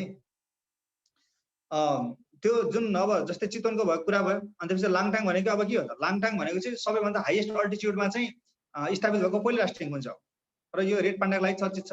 सगरमाथा के हो त, सगरमाथा भएको एउटा गोक्यो ताल, that has been listed in the world Ramsar site, Ramsar सूचीमा सूचीकृत छ। त्यसपछि रारा ताल, रारा राष्ट्रिय निकुञ्ज रारा ताल छ, विश्वमा सबैभन्दा अग्लो स्थानमा माछा पाइने ताल रारा ताल त्यही छ। से फोक्सुन्डो नेपालको सबैभन्दा ठुलो राष्ट्रिय निकुञ्ज। सो त्यसको कुनै विस्तार छ भने त्यसलाई पनि हेर। सो नो डाउट एउटादेखि 2टा क्वेसन यो हाम्रो 6.4 लाई जोडेर पनि यहाँबाट 2-3टा क्वेसनहरु बन्छ। यति गरेपछि यहाँबाट हाम्रो 15-20 वटा क्वेसन त सकिसक्यो। क्वेसन कहिले पनि क्याडेटमा क्वेसन कहिले पनि गाह्रो आछ, यति नै हो। कहाँबाट खोज्ने हो क्वेसन, भएको कुरा त खोज्ने हो है। त्यसैगरी अब विश्व सम्बन्धी जानकारी भएछ, महादेश महासागर जहिले पनि यसमा हामीले कम्पेरेटिभ स्टडी गर्नुपर्छ भने मैले पहिलेदेखि नै भनेको छु। जस्ट अर्डर याद गर्ने। क्वेसन कसरी सोधिन्छ, which is the third largest continent in terms of area, क्षेत्रफलका आधारमा तेस्रो ठुलो महादेश कुन भनिन्छ। एसियादेखि अस्ट्रेलियासम्मको अर्डर चाहियो, based on area, based on population, not only continents, कन्ट्रिजको चाहियो, स्मलेस्ट लार्जेस्ट चाहियो, ओशन्सको चाहियो on the basis of depth, on the basis of size, डेजर्टको चाहियो on the basis of size, ocean के सीजको चाहियो on the basis of size or area. Order याद गर्नुपर्छ। एउटा क्वेसन 100% अर्डरबाट वर्ल्ड जियोग्राफीबाट आउँछ नो डाउट। महादेश, अब महादेश भनेको जस्तै अब कसरी पढाएको छ तिमीहरूले, महादेश भनेको जहिले पनि हामीले कम्पेरेटिभ स्टडी बन्यो, टक्क यताउति साथमा महादेशको नाम लेख्ने हो। अनि यसको हाईएस्ट पोइन्ट के हो, प्रत्येकको हाईएस्ट पोइन्ट के हो, एसियाको सगरमाथा, अफ्रिकाको किलिमन्जारो, नर्थ अमेरिकाको माउन्ट कोस्कियोसको त्यसपछि साउथ अमेरिकाको यो त्यो चाहिँ अस्ट्रेलिया के अरे माउन्ट कोस्मिस त अस्ट्रेलियाको के अरे, अनि युरोपको माउन्ट एल्ब्रुस, अन्टार्क्टिकाको फ्रिज अफ नान्सेन अथवा भिन्स अफ म्यासिन सरर त लेख्ने। तर विश्वको सबैभन्दा ठुलो कुन हो सगरमाथा, डिटेलमा पढ्ने। विश्वको सबैभन्दा सबै महादेशका ठुल्ठुला मरुभूमिको नाम लेख्ने। एसियाको के हो त? एसियाको ठुलो मरुभूमि तिमीले गोबी पढ्यौ होला, म त मान्दिनँ, अरेबियन मरुभूमि हो। But there are two different facts about this. Arabian भनेको एउटा ट्रपिकल डेजर्ट हो भने गोबी भनेको this is a cold desert, चिसो मरुभूमि एउटा, एउटा चाहिँ गर्मी मरुभूमि हो है। गोबी भारतको होइन भाइ, गोबी चीन र मङ्गोलियामा पर्छ, तर त्यो कस्तो त चिसो मरुभूमि हो। तर हामीले उसमा अर्डरमा मात्रै हेर्ने भने तिमीलाई जाँचमा एसियाको सबैभन्दा ठुलो मरुभूमि कुन हो भनेर अप्सनमा गोबी पनि राख्छ, अरेबियन राख्छ भने गो फर अरेबियन, किनभने त्यहाँ तोकेकै छैन। र वर्ल्डको सबैभन्दा ठुलो मरुभूमि सहारा होइन, अन्टार्क्टिका हो है। भारतको कुन हो रे सर ठुलो? थार भाइ, थार है, थार। त्यसपछि सहारा होइन, सहारा कस्तो अवस्थामा ठुलो भन्दाखेरि चाहिँ ट्रपिकल डेजर्ट, गर्मी। तर सबैभन्दा ठुलो मरुभूमि, चिसो मरुभूमि चाहिँ कुन हो त? अन्टार्क्टिका। 1,38,00,000 क्षेत्रफल छ त्यसको, भने सहाराको जम्मा 88 लाख मात्रै छ। दोस्रो आर्कटिक, अनि तेस्रोमा त्यसपछि मात्रै तेस्रोमा सहारा हो। तर उसमा चाहिँ त्यो चिसो मरुभूमिलाई चाहिँ बाइकट गरेर त्यसलाई चाहिँ एक्सक्लुड गरेर अरू हेर्ने भने चाहिँ सहारा, अरेबियन, अनि त्यसपछि मात्रै सहारा। पहिलो सहारा आउँछ, दोस्रो कुन चाहिँ हो? The great Victoria. यो साखा अधिकृत 2074 सालमा सोधेको क्वेसन हो। द ग्रेट भिक्टोरिया डेजर्ट कुन देशमा पर्छ भनेर सोधेको छ? अस्ट्रेलिया। सबै 7वटा महादेशका ठुल्ठुला मरुभूमिको नाम लेख्ने। र विश्वको सबैभन्दा ठुलो मरुभूमि कुन चाहिँ हो? सहाराको बारेमा डिटेलमा पढ। सहारा मरुभूमि कतिवटा देशमा फैलिएको छ? 11 देशमा फैलिएको छ। सबैभन्दा बढी कहाँ फैलिएको छ? लिबियामा। लिबियालाई के भनिन्छ? डायमन्ड अफ डेजर्ट, मरुभूमिको हिरा। त्यसपछि बढी कहाँ फैलिएको छ? इजिप्टमा। सबैभन्दा कम कहाँ फैलिएको छ? इरिट्रियामा फैलिएको छ। अस्ति पालि हाम्रो वर्ल्ड जियोग्राफीबाट यसबाट के क्वेसन आएछ? Which is the driest desert of the world? विश्वको सबैभन्दा ठुलो सुक्खा मरुभूमि कुन भनेको छ? अटकामा। मरुभूमिको के छ पोइन्ट्सहरू? Driest desert Atacama, hottest desert Sahara, अनि द लार्जेस्ट स्यान्डी डेजर्ट सबैभन्दा ठुलो बलुटे मरुभूमि अरेबियन। त्यसपछि अरू के हुन्छ? म्यानमेड डेजर्ट भनेर कुन देशले चिनिन्छ? बहराइन। नेपालको डेजर्ट भन्ने कुन देश, कुन ठाउँलाई चिनिन्छ? मुस्ताङ, लमाथाङ। त्यसपछि अर्को के भनिन्छ? अरू के छ? The only Arabian country without desert, एउटा मात्रै खाडी मुलुक जहाँ मरुभूमि छैन, Lebanon. So everything about desert यसरी पढ्ने। सर र 7वटा महादेशका ठुला ठुलो ठुलो सबै लेख्ने हो, अनि त्यसपछि पढ्ने। अब हामीले घाँस मैदान 7वटा पढाएको नि, मलाई जहाँसम्म लाग्छ त्यो 7वटा घाँस मैदान आउँदैन, आयो भने बोनस क्वेसन होला। एसियाको घाँस मैदान स्टेप्स, अफ्रिकाको बेल्ट, अनि नर्थ अमेरिकाको प्रियरी, त्यसपछि अर्कोको पम्पाज, यसरी यसरी भनेर पढाएको छ है। त्यसपछि अर्को के हुन सक्छ भन्दाखेरि क्यान्टरबरी कुन देशको घाँसे मैदान हो भनेर सोधिन सक्छ। तर हामीले त टिकै क्वेसन पढाएको छौँ, क्यान्टरबरी भनेर सुनेको छैनौँ। कहाँको हो लेख्नु त? त्यो डिलिराम भन्ने भाइले कमेन्ट गर्नु भयो त। क्यान्टरबरी भनेको कहाँको घाँसे मैदान हो? क्याम्पोस भनेको कहाँको घाँसे मैदान हो? क्याम्पोस भनेको कहाँको घाँसे मैदान हो त भन्दाखेरि ब्राजिलको। क्यान्टरबरी भनेको कहाँको हो त? न्युजिल्यान्डको। मन्चुरियन भनेको कहाँको घाँसे मैदान हो त? चीन र मङ्गोलियाको। सो यो टिकै क्वेसन पढ्नुको बेफाइदा भनेको यही हो, हाम्रो नलेज एक्सपर्ट हुँदैन। त्यही भएर हामीले बृहत रूपमा चाहिँ ज्ञान लिनु पर्थ्यो, अब अहिले यसमा नजाउँ है। सो यो छ। सो अन्तर्राष्ट्रिय तिथि रेखा भनेको इन्टरनेसनल डेडलाइन। अब यो पढिसकेको छ भने मैले अपेक्षा गरेको छु यसमा अर्थ भयो है। यसलाई अब यहाँ मिलेन, ठिकै छ, यसलाई यतिकै राखिरहँ। सो अन्तर्राष्ट्रिय तिथि रेखा भनेको केही पनि होइन, 180 डिग्री लन्जिट्युडलाई इन्टरनेसनल डेडलाइन भनिन्छ। यसमा हामीले अलिकति अब ल्याटिट्युड र लन्जिट्युडको पुरै अब नक्सै बनाएर पढ्नुपर्छ। यहाँ त अब यो सम्भव देखिएन अहिले है। त्यही भएर यसरी बुझौँ, 180 डिग्री 180 डिग्री पूर्वी र पश्चिमी देशान्तरलाई हामीले के भन्छौँ? अन्तर्राष्ट्रिय तिथि रेखा भन्छौँ भने 0 डिग्री देशान्तर अथवा GMT अथवा प्रधान मध्याह्न रेखालाई हामीले के भन्छौँ? अन्तर्राष्ट्रिय समय रेखा भन्छौँ है। यो कुरा बुझ्नु पर्यो। समय र दूरी, समय पत्ता लगाउने भनेको देशान्तरले हो, दूरी पत्ता लगाउने भनेको के हो त? अक्षांशले हो। यहाँ क्वेसन के भनेर सोधिन सक्छ? 1 डिग्री अक्षांश बराबर कति किलोमिटर हुन्छ भनेर सोध्छ भने 1 डिग्री अक्षांश बराबर ल्याटिट्युड है, यसलाई इङ्ग्लिसमा हामीले ल्याटिट्युड भन्छौँ। 1 degree latitude equals to 111 kilometre, 111 kilometre हुन्छ भने 1 डिग्री देशान्तर बराबर कति मिनट हुन्छ त? 4 मिनट हुन्छ। 4 मिनट हुन्छ। यो क्वेसन हामीले सोधिन सक्छ। र अक्षांश र देशान्तरको चाहिँ अब यो मैले यहाँ असमर्थ भएँ। अब यसको लजिकल क्वेसन यसबाट सम्भावना छन्।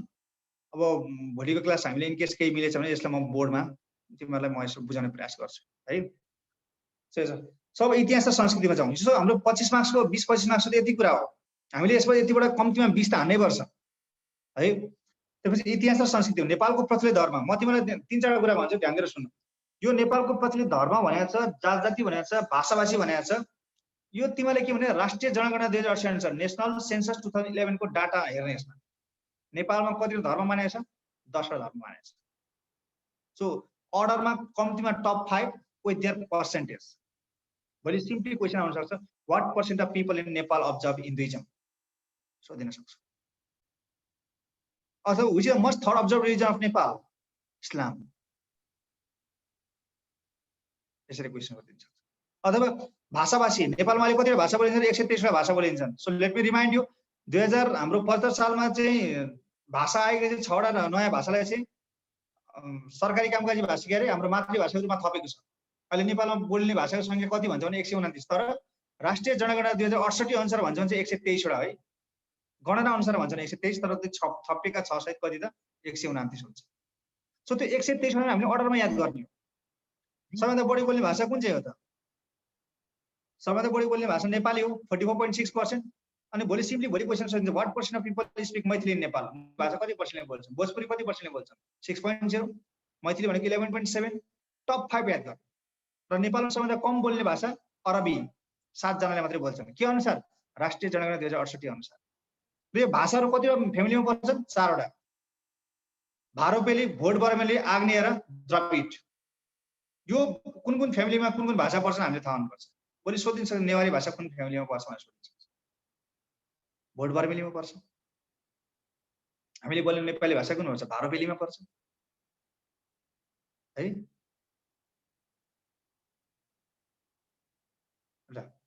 त्यसपछि अब संस्कृति र परम्परा भनेको छ, बी स्पेसिफिक। लास्ट आवरमा छ हामी, त्यही भएर स्पेसिफिक हुनु। यसमा हामीले के हेर्नु भन्दाखेरि छुटाउँदै नहुने नाच छ, डान्स। हाम्रो क्याडेटमा सोधिएको छ, धान नाच भनेर त सोधिसकेको छ, स्याब्रुङ नाच भनेर पनि सोधिसकेको छ। नेपालका मेजर रेसियल ग्रुप्सहरू, नेपालका मुख्य जात-जाति जनजातिहरूले नाच्ने नाचहरूको कम्तीमा त्यो 10-15 वटा छन्, त्यति भोके त पुगिहाल्छ। त्यसपछि अर्को हाम्रो पुजारी, प्रिस्ट। मेचेको पुजारीले के भन्छ? देउसी। चेपाङकोलाई के भन्छ? पाडे। अनि मगरकोलाई के भन्छ? भुसाल। थारूकोलाई के भन्छ? भर्रा। यो छन् मेजर, विशेष गरी आदिवासी जनजातिहरूका यो 15-20 वटा छन्। त्यसलाई हेर्नु, क्वेसन त्यही भित्रबाट आउँछ। अब यो चाडपर्वबाट क्वेसन, यसको लिमिटेसन केही पनि छैन। यो चाडपर्वमा जहाँसँग चाहिँ तिथिको कुराहरू सोध्छ है। महाशिवरात्रि कुन तिथिमा मनाइन्छ भनेर क्वेसन सोधेको छ। अनि आर्मी डे कुन तिथिमा मनाइन्छ भनेर क्वेसन सोधेको छ। गाई जात्रा कुन तिथिमा मनाइन्छ भनेर सोधेको छ। सजिलै यो कुन जातिले मनाउँछ भनेर चाहिँ अहिलेसम्म सोधेको छ, तर थाहा छैन। लक राम्रो छ भने हुनसक्छ। र जाँचमा चाडपर्व आएन, त्यहाँ अप्सन थारू, चौधरी के छ भने हानिदिइहाले हुन्छ, यदि पास हुने स्योर छ भने है। फेरि के भन्दाखेरि अधिकांश 50% भन्दा बढी चाडपर्व, यसको नाच, जुन डाइभर्सिटी त्यहाँको मेन आदिवासी भूमिपुत्र भन्छ हामीले थारू चौधरीहरूलाई, उनीहरूले अधिकांश उनीहरूले के गर्छन् त सिर्जना गरेका छन्। के यसमा हेर्नु, नेपालका प्रमुख धार्मिक स्थलहरू go as much as you can. Pathibhara ताप्लेजुङदेखि लिएर बडी मालिकासम्म जान सकिन्छ। जो अघि मैले भने नि, स्वर्गद्वारी कति नम्बर प्रदेशमा पर्छ भनेर सोधेको छ क्वेसन। भोलि हलेसी महादेव कति नम्बर प्रदेशमा पर्छ भनेर क्वेसन सोधिन्छ है। भोलि देउती बजाय कति नम्बर प्रदेशमा भनेर सोधिन सक्छ। जिल्ला थाहा हुनु पर्यो, त त्यो जिल्ला कुन प्रदेशमा पर्छ भनेर थाहा हुनु पर्यो। डाइरेक्टली क्वेसन नसोध्न सक्छ है त। सो नेपालका विश्वका प्रमुख राजनीतिक घटनाक्रमहरू, राजनीतिक क्रान्तिहरू, म्याग्ना कार्टा। मलाई जहाँसम्म लाग्छ यसपछि तिमीहरूलाई वर्ल्ड वार फर्स्ट र सेकेन्ड वर्ल्ड अथवा त्यसको ट्रिटी अफ भर्साइलेस र कोल्ड वारबाट क्वेसन आउँछ। किन भन्दाखेरि चाहिँ अलिकति आर्मी रिलेटेड कुराहरूमा जहिले पनि नेपालको प्रत्यक्ष सहभागिता भएको कारणले गर्दाखेरि विश्वयुद्धहरूमा नै बढी प्रायोरिटी दिइरहेको हुन्छ एक्जाममा। र प्रथम विश्वयुद्धमा तिमीहरूले पढ्दाखेरि भर्साइलेस सन्धि नबिर्सिने, त्यसमा जर्मनी इमिडिएट कज नबिर्सिने। तत्कालीन कारण के थियो? अस्ट्रिया हङ्गेरीका राजकुमार उसलाई चाहिँ आर्कड्युक फर्डिनान्डकी पत्नी सोफियालाई चाहिँ 1914 जुन 28 मा चाहिँ सर्बियाको राजधानी बोस्नियाको राजधानी सर्जेभोमा चाहिँ सर्बियाका जासुस ब्ल्याक ह्यान्ड नामक जासुस संस्थाका ग्याब्रिएल प्रिन्सेपले गोली हानी मारिदिए। रिजल्ट के भयो? The world was divided into two alliance. त्यसपछि अगाडि भएका गुप्त सन्धिहरू, triple entente, states of Dardanelles लगायतका कुराहरू आए। अब यहाँसम्म म जान चाहिन है, हामीसँग टाइम छैन। जस्ट इमिडिएट कज त्यो भइसकेपछि यसको ब्लेम अस्ट्रिया हङ्गेरीले कसलाई लाग्यो त? सर्बियालाई जिम्मा लिन लाग्यो। तर जुन पहिला भएका जुन गुप्त सन्धिहरू, अलायन्सहरू थिए, तिनीहरू अब सत्तामा आउन थाले। र एकअर्काले अर्कोलाई आक्षेप लाउन थाल्यो। परिणाम के भयो? जर्मनीले सर्बियाको सेना रक्षा गर्ने भनेर रसियाले चेतावनी दियो। परिणाम के भयो त? जर्मनीको उक्साटमा अस्ट्रिया हंगेरीले कहाँ आक्रमण गरे त? सर्बियामा आक्रमण गरे। र जर्मनीले फ्रान्समा आक्रमण गर्यो, रसियामा आक्रमण गर्यो, इङ्ल्यान्डले त्यसको प्रत्याक्रमण गर्यो। डिफेन्स गर्दै के भयो त? युद्ध भयो। 4 वर्ष 3 महिना 11 दिनसम्म युद्ध लड्यो है। त्यसको ठ्याक्कै 1 महिनापछि सुरुवात भएको राजकुमार मारिसकेपछि र त्यो कहिलेसम्म भयो त? 1918 नोभेम्बर 11 सम्म भयो। र नोभेम्बर 11 मा युद्ध भयो। जुन 24 मा पेरिस शान्ति सम्झौता भयो। जर्मनीलाई कसरी घुँडा टेकाउने, यसलाई कसरी चाहिँ दबाउने भनेर उनीहरूले नीति तयार गरे र जर्मनीलाई जबरजस्ती मैले युद्ध हारे भनेर बाध्य गर्न लागेको सन्धि के हो त? Treaty of Versailles. सोधिन सक्छ when was the treaty of Versailles sign भन्दाखेरि 1919 जुन 28 मा यो साइन भएको छ है, द ट्रिटी अफ भर्साइलिज। र ट्रिटी अफ भर्साइलिजको म्यान्डेट कति वर्षको थियो भन्दाखेरि चाहिँ 20 वर्षको थियो। जर्मनीले 20 वर्षमा कुनै पनि युद्धमा भाग लिन नपाउने, जर्मनीका उद्योग कल कारखानामा सबै युरोपियन राष्ट्रहरूको अरु ती 32 वटा राष्ट्रहरू जुन 28 वटा थिए उसमा अलायन्स पावरमा तिनीहरूको प्रभुत्व रहने भन्यो।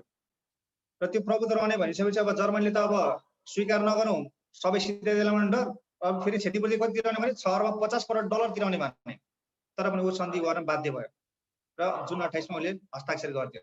र अब विश्वमा शान्ति स्थापना हुनु पर्यो, अब युद्ध हुनु भएन भनेर के को स्थापना भयो त? लिग अफ नेसनको स्थापना भयो। रिजल्ट फर्स्ट वर्ल्ड वारको रिजल्ट भनेको एउटा ट्रिटी अफ भर्साइलिज भयो, अर्को लिग अफ नेसन स्थापना भयो। र अमेरिका र Japan emerge at the very भन्दा नि most powerful countries in the world. अमेरिकाको डलरको भाव हत्तै बढायो, किन भन्दाखेरि अरू सबै युद्धमा कङ्गाल भइसकेको थिए। आफूले निरन्तर रूपमा त्यहाँ चाहिँ युद्ध सामग्रीहरू दिएर चाहिँ बेचेर चाहिँ उनीहरूलाई कङ्गाल बनाए, आफू चाहिँ धनी हुने उसले नीति अवलम्बन गरेको छ। जापान अमेरिका धनी भए, तर यो लामो समयसम्म टिक्न सकेन नि। जब लिग अफ नेसन स्थापना मैले शान्ति स्थापना गर्नुपर्ने कार्य अगाडि बढाउनसम्म बढाउन सकेन। किन भन्दाखेरि जर्मनीमा हिटलरको उदय भयो। Hitler was even though he was born in Austria, he fought for Germany in the first world war. So Germany जब आत्मसमर्पण गरेपछि उनले सेनाको चाबी छोडेर पार्टी स्थापना गरे, नाजी पार्टी। यो पार्टी यति शक्तिशाली भयो कि 1930 सम्म उनले विश्वमा चाहिँ एउटा आफू शक्तिशाली हुनलाई चाहिँ जस्तो किसिमको हत्कण्डा पनि अपनाउने खालको शासकको रूपमा चिनिसकेका थिए। परिणाम 1933 मा उनी के भयो? चान्सलर भयो, 34 मा राष्ट्रपति भयो र 1935 मा अब हामी भर्साइलीको सन्धि मान्दैन भन्थे र साथसाथै लिग अफ नेसनको सदस्य पनि परित्याग गर्थे। रिजल्ट के भयो त? यसले फेरि अब सदस्य राष्ट्रहरू बीच के भयो त? विश्वासको कमी देखायो र अब जर्मनीले न्यु खोज्न थाल्यो। जर्मनीका हिटलरको अब सारा विश्वलाई चाहिँ जर्मनीमा काट्ने एउटा महत्त्वाकांक्षी योजना आयो र यसमा साथ दिन को आइपुगे? इटालीमा फाँसीवादको सुरुवात गर्ने बेनिटो मुसोलिनी र जापानका शासक पनि उनलाई साथ दिन आए। परिणाम जर्मनीले पोल्यान्डको एउटा भूभागमाथि कब्जा गर्न खोज्यो, तर युरोपियन राष्ट्रहरूले देऊ पोल्यान्ड भन्दाखेरि पोल्यान्डले मानेन। परिणाम के भयो त? पोल्यान्डमाथि उसले आक्रमण गरेर यसरी युद्ध सुरुवात भएको। 1939 सेप्टेम्बर 1 बाट सुरुवात भयो र 1940 मा जर्मनीले साथ दिन इटाली आइपुग्यो र 1941 मा अमेरिकाको पर्ल हार्बरमा जापानले अमेरिकामाथि आक्रमण गरेर जर्मनीले साथ दिन आयो र सारा विश्व यो तीनटा देशहरू सारा विश्वको विरुद्ध युद्ध लडिरहेका थिए। तर स्टालिनग्राडको युद्धमा जहाँ चिसो मौसममा युद्ध लड्यो, स्टालिनग्राडको युद्धमा एकीकृत हुनु परेमा जर्मनी हिटलरले के गरे? सेनालाई फैलाउने काम गरे। परिणाम के भयो? जर्मनीको सेनालाई चाहिँ रसियाको सेनाले स्टालिनग्राडको युद्धमा पराजित गर्दै गर्दै जर्मन सेना कहाँ छिर्यो त? बर्लिन प्रवेश गर्यो। अब हिटलर आत्तिएर उनले आत्महत्या गरिदियो र हिटलरले आत्महत्या गरेपछि जर्मनी इटालीले त पहिले सरेन्डर गरिसकेको थियो। दोस्रो विश्वयुद्धमा पहिलो आत्मसमर्पण गर्ने राष्ट्र भनेको इटाली भइसकेको थियो। 1943 मा आत्मसमर्पण गरिसकेको थियो र हिटलरले पनि अब सुसाइड गरिसकेपछि जापान एक्लै युद्ध लडिरहेको थियो। त के भयो त? अमेरिकाको एकदमै गोप्य म्यानहट्टन प्रोजेक्ट अन्तर्गत न्यू मेक्सिकोमा एउटा प्रयोगशालामा बनाएको बम, जसलाई के भन्यो? एटम बम, जसलाई के नाम दियो त? Little boy. लिटिल बोय र फ्याटम्यानलाई अगस्त 6 र अगस्त 9 मा चाहिँ रेस्पेक्टिभली हिरोसिमा र नागासाकीमा फसाइयो। As a result Japan was compelled for a treaty. Japan घुँडा टेक्न बाध्य भयो। अगस्त 14 मा उसले आत्मसमर्पण गर्यो अमेरिका सामु र सेप्टेम्बर 1 मा 2 मा उसले औपचारिक रूपमा युद्ध अन्त्य भएको घोषणा गर्यो र दोस्रो विश्वयुद्ध कति वर्ष भन्दा 6 वर्ष 1 दिन बाद थियो। र रिजल्ट के भयो यसले त? रिजल्ट के भयो त? अमेरिका र रसिया पावरफुल कन्ट्रिजमा इमर्जिङ भयो, पहिलो पोइन्ट। दोस्रो पोइन्ट, युनाइटेड नेसन्सको स्थापना भयो। अब शान्तिले हामीलाई शान्ति ल्याउनुपर्छ, युद्धले हामीले कहीँ लाँदैन भनेर युएनको स्थापना भयो र युएनको पछि अर्को के स्थापना भयो भन्दा अर्को के भयो भन्दाखेरि चाहिँ जर्मनी विभाजन भयो। इस्ट जर्मनी र वेस्ट जर्मनी त्यो टुक्रियो र त्यसपछि 1989 मा जुन त्यो वेस्ट जर्मनी र वेस्ट जर्मनीको बीचमा के खडा गर्यो त? वाल अफ बर्लिन खडा गर्यो। तर 1990 नोभेम्बरमा गएर के भयो त? अक्टोबरमा गएर के भयो? इस्ट जर्मनी र वेस्ट जर्मनी फेरि युनाइटेड भएर के भयो त? फेडरल जर्मनी भयो। यो एनआइडीमा सोधेको क्वेसन हो। पूर्वी जर्मनी र पश्चिम जर्मनीको एकीकरण कहिले भयो भन्दाखेरि 1990 अक्टोबर 3 मा है। उनीहरूको त्यो बीचमा बर्लिनको पर्खल लागेको थियो कहिले त 1989 नोभेम्बर 9 मा। त्यसपछि अर्को परिणाम यसले के भयो त कोल्ड वार भयो। कसरी कोल्ड वार भयो भन्दाखेरि चाहिँ दोस्रो विश्वयुद्धपछि शक्तिशाली भएका राष्ट्रहरू एउटा अमेरिका थियो, एउटा रसिया थियो। रसियाले कम्युनिजमलाई नेतृत्व गर्यो भने अमेरिकाले पुँजीवादीलाई धनी राष्ट्रहरूको नेतृत्व गर्यो। अब भनेपछि एक देशले अर्को देशलाई आक्रमण गर्ने सम्भावना यहाँ बढेर गयो। रिजल्ट के भयो? अमेरिकाले आफ्नो देशको नर्थ एटलान्टा भन्ने ठाउँमा गएर त्यतिखेरको तत्कालीन समयका शक्तिशाली 12वटा धनी राष्ट्रहरू France, America, Italy, Norway, Canada लगायतका देशहरूलाई 12 देशलाई जम्मा गरेर अमेरिकाको नर्थ एटलान्टा भन्ने ठाउँमा एउटा ट्रिटी गर्यो। त्यो ट्रिटी किन गर्यो? हामीलाई अब यो कम्युनिस्ट राष्ट्रबाट ठुलो खतरा छ, हामीले एउटा अलायन्स बनाउनु भनेर उनले नर्थ एटलान्टामा गएर एउटा ट्रिटी गर्यो। त्यो ट्रिटीले चाहिँ एउटा संगठन जन्मायो जसलाई के भन्छ NATO, नेटो, नर्थ एटलान्टिक ट्रिटी अर्गनाइजेसन। यसको हेडक्वार्टर कहाँ छ त? बेल्जियमको ब्रसेल्समा छ। सो नेटोको बारेमा हेर्नु र नेटोको सदस्य मलाई देऊ न त भनेर रसियाले हुँदैन भन्यो र रसियाले पनि यसको काउन्टर अर्गनाइजेसन रूपमा अर्को पोल्यान्डको राजधानी वार्सामा एउटा प्याक्ट गर्यो, सम्झौता गर्यो जसलाई के भन्यो वार्सा प्याक्ट 1955 मा। र त्यसको मेन अब्जेक्टिभ के थियो त? नेटोको डिफेन्स गर्नु थियो। नेटोले यदि आक्रमण गरिहाल्यो भने त्यसको युनिफाइड डिफेन्स गर्ने चाहिँ वार्सा प्याक्ट गठन भएको थियो। सो वार्सा प्याक्टको बारेमा हेर्ने। अनि अब वार्सा प्याक्ट पनि भयो, नेटो पनि भयो। 12वटा देश नेटोमा गए, 7वटा देश वार्सा प्याक्टमा गए। बाँकी भएका देशहरू कहाँ जाने त? इन्क्लुडिङ नेपाल, जो चाहिँ युद्ध चाहदैन थियो। हो त्यस्ता देशहरूले चाहिँ आफ्नो देशको सार्वभौमसत्ता, भौगोलिक अखण्डता र स्वाधीनता रक्षाको लागि चाहिँ एउटा छुट्टै धारको नेतृत्व गरे जसलाई के भने त थर्ड वर्ल्ड भन्ने, तेस्रो विश्व भन्ने हो। र तेस्रो विश्वको संस्थापक सदस्य राष्ट्र कुन हो त? नेपाल पनि हो। सो यो तीनटाको बारेमा हेर्नु। कोल्ड वारको रिजल्ट भनेको के भयो? कोल्ड वारको रिजल्ट भनेको एउटा पुँजीवादी र एउटा कम्युनिजम आधारमा विकसित भयो। पुँजीवादीको नेतृत्व गर्ने अमेरिकाले नेटो गठन गर्यो, रसियाले के गठन गर्यो त? वार्सा प्याक्ट गठन गर्यो। र वार्सा प्याक्ट पछि अब कतै पनि नलागेका देशहरूले चाहिँ NAM NAM, non aligned movement. Non align भनेको के हो? न त नेटोतिर लागेको न त वार्सा प्याक्टतिर लागेको। उनीहरूले आफ्नो देशको सोभरेन्टी, सार्वभौमसत्ता, टेरिटोरियल भौगोलिक गठन भनेको टेरिटोरियल इन्टिग्रिटी रक्षाको लागि, इन्डिपेन्डेन्स रक्षाको लागि चाहिँ छुट्टै धारको नेतृत्व गरे जसलाई के भन्यो? नाम भन्यो। र नेपाल पनि नामको के हो त? फाउन्डिङ मेम्बर हो। र यसलाई चाहिँ हामीले इन्डोनेसियाको वाङडुङ सम्मेलन भन्छौँ। त्यो सम्मेलनले पञ्चशीलको सिद्धान्त प्रतिपादन गर्यो र त्यही सिद्धान्तमा टेकेर शान्तिपूर्ण सहअस्तित्वलाई स्वीकार गर्दै युद्धले हामीले कहीँ ल्याइदिन, शान्तिपूर्ण तरिकाले अगाडि बढ्ने हो भने चाहिँ हामी शान्तसँग रहन सक्छौँ भनेर प्रतिपादन गरेको सिद्धान्तलाई हामीले के भन्छ त? पञ्चशीलको सिद्धान्त भन्छौँ। त्यो पञ्चशीलको सिद्धान्त पनि हेर्नु है। सो यो भयो हाम्रो। अब यो म्याग्ना कार्टा एकदम महत्त्वपूर्ण छ। म्याग्ना कार्टाको विशेष गरी पहिलो हस्ताक्षर 1215 जुन 15 र दोस्रो हस्ताक्षर 1225 फेब्रुअरी 11 मा भएको। यो हस्ताक्षरलाई मुख्य यसमा ध्यान दिनु। यो कहाँ भएको थियो, को संलग्न थियो, त्यो महत्त्वपूर्ण हुन सक्छ। भारतीय स्वतन्त्र सङ्ग्रामबाट हाम्रो पर साल क्वेसन सोधेको छ। भारतीय स्वतन्त्र सङ्ग्रामलाई कुन आन्दोलनको नामले चिनिन्छ? जुलाई आन्दोलन, अगस्त आन्दोलन, फेब्रुअरी आन्दोलन, यसरी अप्सन राखिदिएछ। यसमा चाहिँ के बुझ्नु पर्यो भन्दाखेरि भारतीय स्वतन्त्र सङ्ग्राम पनि, अमेरिकी स्वतन्त्रता सङ्ग्राम पनि ब्रिटिसको कोलोनाइजेसन कतिचोटि एमेन्डमेन्ट, म्याग्ना कार्टा 4 चोटि एमेन्डमेन्ट भएको छ है। 1216, 1217, 1225 र 1297 मा राजा एडवर्डले गरेका थिए अन्तिम पटक। म्याग्ना कार्टा कति पटक संशोधन भन्दाखेरि 4 पटक। यसमा नझुकिने है त। विज्ञान क्वेसन आएको थियो विज्ञानबाट। सो भारतीय स्वतन्त्र सङ्ग्राम किन भयो भन्दाखेरि ब्रिटिसको उपनिवेशवादबाट मुक्त हुनलाई हो। र अमेरिकी स्वतन्त्र सङ्ग्राम पनि किन भयो भन्दाखेरि त्यो ब्रिटिसको उपनिवेशवादबाट मुक्त हुनलाई। तर फरक के भयो भन्दाखेरि अमेरिकी जनताले युद्ध लडेर आफूलाई स्वतन्त्र बनायो भने भारतीय जनताले बिना युद्ध आफूलाई स्वतन्त्र बनायो। तर कुन मानेमा? भारत टुक्रेर छुट्टै राज्य जन्मियो। त्यो कुन जन्मियो त? पाकिस्तान। त्यो मानेमा, त्यो मूल्यमा चाहिँ। So division will be on my dead body भनेको कसको थियो? महात्मा गान्धी। सो अब 1600 मा भारतमा छिरे, 1757 मा उनीहरूले प्लासीको युद्ध लडे, त्यसपछि बक्सरको युद्ध लडे। 1857 मा 100 वर्षमा उनीहरूले सम्पूर्ण भारतमाथि कब्जा जमाए। र 1857 मा भारतमा के भयो त? सिपाही म्युटिनी, सैनिक विद्रोह भयो।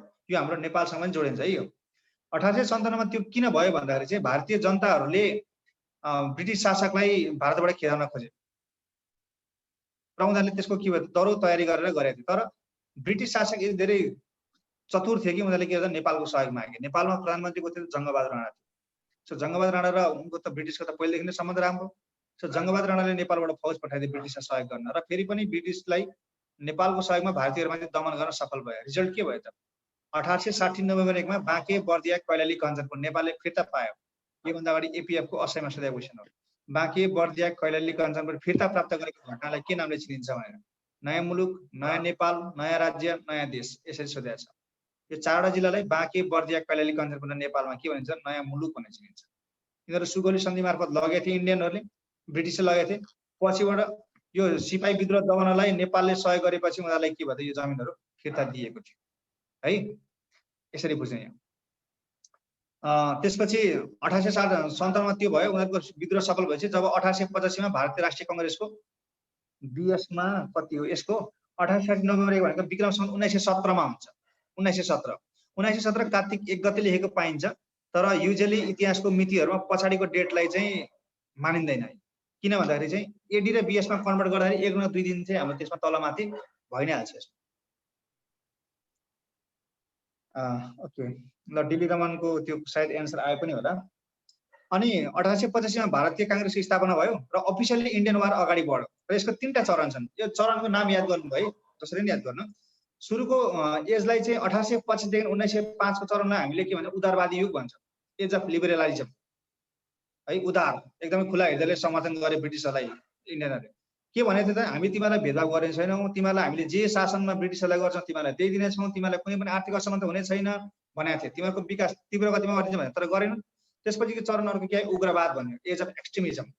त्यो नगरिसकेपछि उनीहरूले के गरे त आक्रमक भएर ब्रिटिसहरूमाझ आइलागे। र यही क्रममा अब के भयो त यो उग्रवादी युग किन फेल भयो त भन्दा अब राइज अफ महात्मा गान्धी। अब 1919 देखि 1947 सम्म उनले के गर्दा महात्मा गान्धीले गान्धीवादी युग लन्च गरे। भनेको अहिंसाको माध्यमबाट उनले 1947 मा भारतलाई स्वतन्त्र बनाए। कुन एजलाई के भनिन्छ भन्ने कुरा यहाँ याद गर्ने। र यो बीचमा महात्मा गान्धीले लन्च गरेका मोभमेन्टहरू खिलाफत आन्दोलन, चरखा आन्दोलन, ब्रिटिसका कुनै पनि सामान नकिने बहिष्कार गर्दिने, आफ्नै के अरे बाँसको चप्पल लाएर हिँड्ने, धोती लाएर हिँड्ने, चरखा आन्दोलन, खिलाफत आन्दोलन, मुस्लिमहरूलाई साथ लिएर ब्रिटिसहरूको अगेन्स्टमा लडाउने, असहयोग आन्दोलन, उनीहरूले बनाएका कुनै पनि कानुनलाई अवज्ञा गर्दिने है, शोभनी अवज्ञा आन्दोलन। र यो हुँदाहुँदै पनि यी आन्दोलनहरूले खासै परिवर्तन हुन नसकेपछि 1942 जुलाई 14 मा चाहिँ महात्मा गान्धीले भारतीय राष्ट्रिय कङ्ग्रेसलाई सम्बोधन गर्दै अब भारत छोडो आन्दोलन सञ्चालन गर्ने भनेर घोषणा गरे 1942 जुलाई 14 मा। र यो आन्दोलन कहिलेबाट सुरुवात भयो त 1942 अगस्त 8 बाट सुरुवात भएको क्विट इन्डिया मुभमेन्ट, ब्रिटिसहरूलाई चाहिँ छोड्न आदेश दिएको। र यही त्यस कारणले गर्दाखेरि यो आन्दोलनलाई के नामले चिनिन्छ त अगस्त आन्दोलनको नामले चिनिन्छ, अगस्ट 8 है।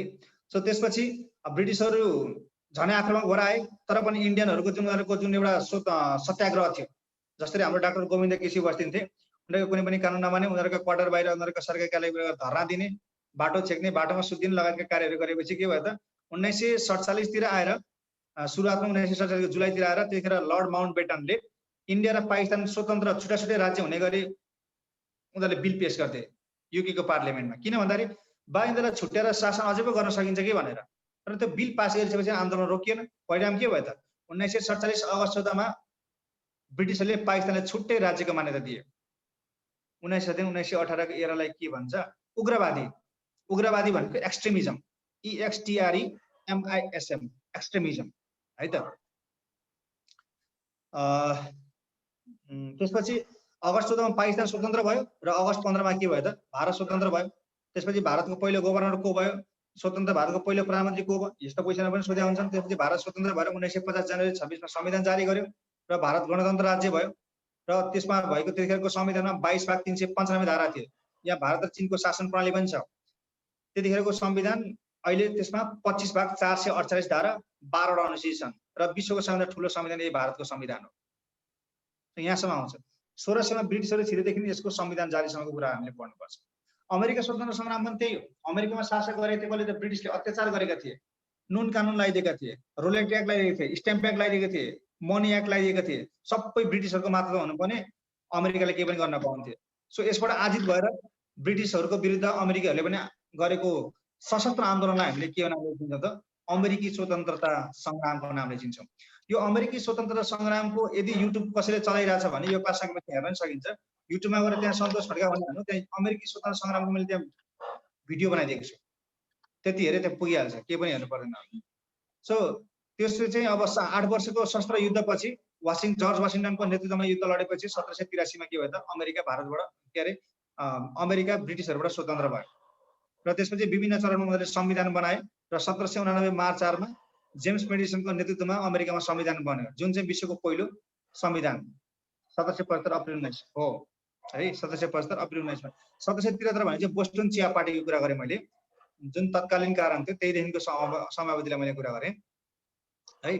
सो त्यसपछि 1783 मा भयो, 1789 मा आएर अमेरिकाले आफ्नो संविधान जारी गर्न सफल भयो, जसलाई विश्वको पहिलो लिखित संविधान र विश्वको सबैभन्दा सानो संविधान पनि भनिन्छ। Which country have the smallest constitution भन्दा त्यही द कन्स्टिट्युसन अफ अमेरिका है, यही कुरा भयो। अब यदि भनिसकेपछि अब आर्थिक व्यवस्था, यसमा म एक दुईवटा कुरा मात्रै के भन्छु भन्दाखेरि आर्थिक सर्वेक्षण 2076-77 हेरेको छैन र नेपालको राष्ट्रिय 14औं योजनाको प्राप्ति, त्यसले पुरा गरेका लक्ष्य, पुरा गर्न नसकेका लक्ष्य र 15औं योजनाले तर्जुमा गरेका लक्ष्यहरू यदि पढिएन भने हाम्रो 5वटादेखि 10वटा क्वेसन गयो। त्यहीबाट आउने यो टपिकबाट क्वेसन, अरू कहीँबाट नै आउँदैन क्वेसन। सिम्पली भनिदिन्छ what is the current poverty rate of Nepal भनिन्छ।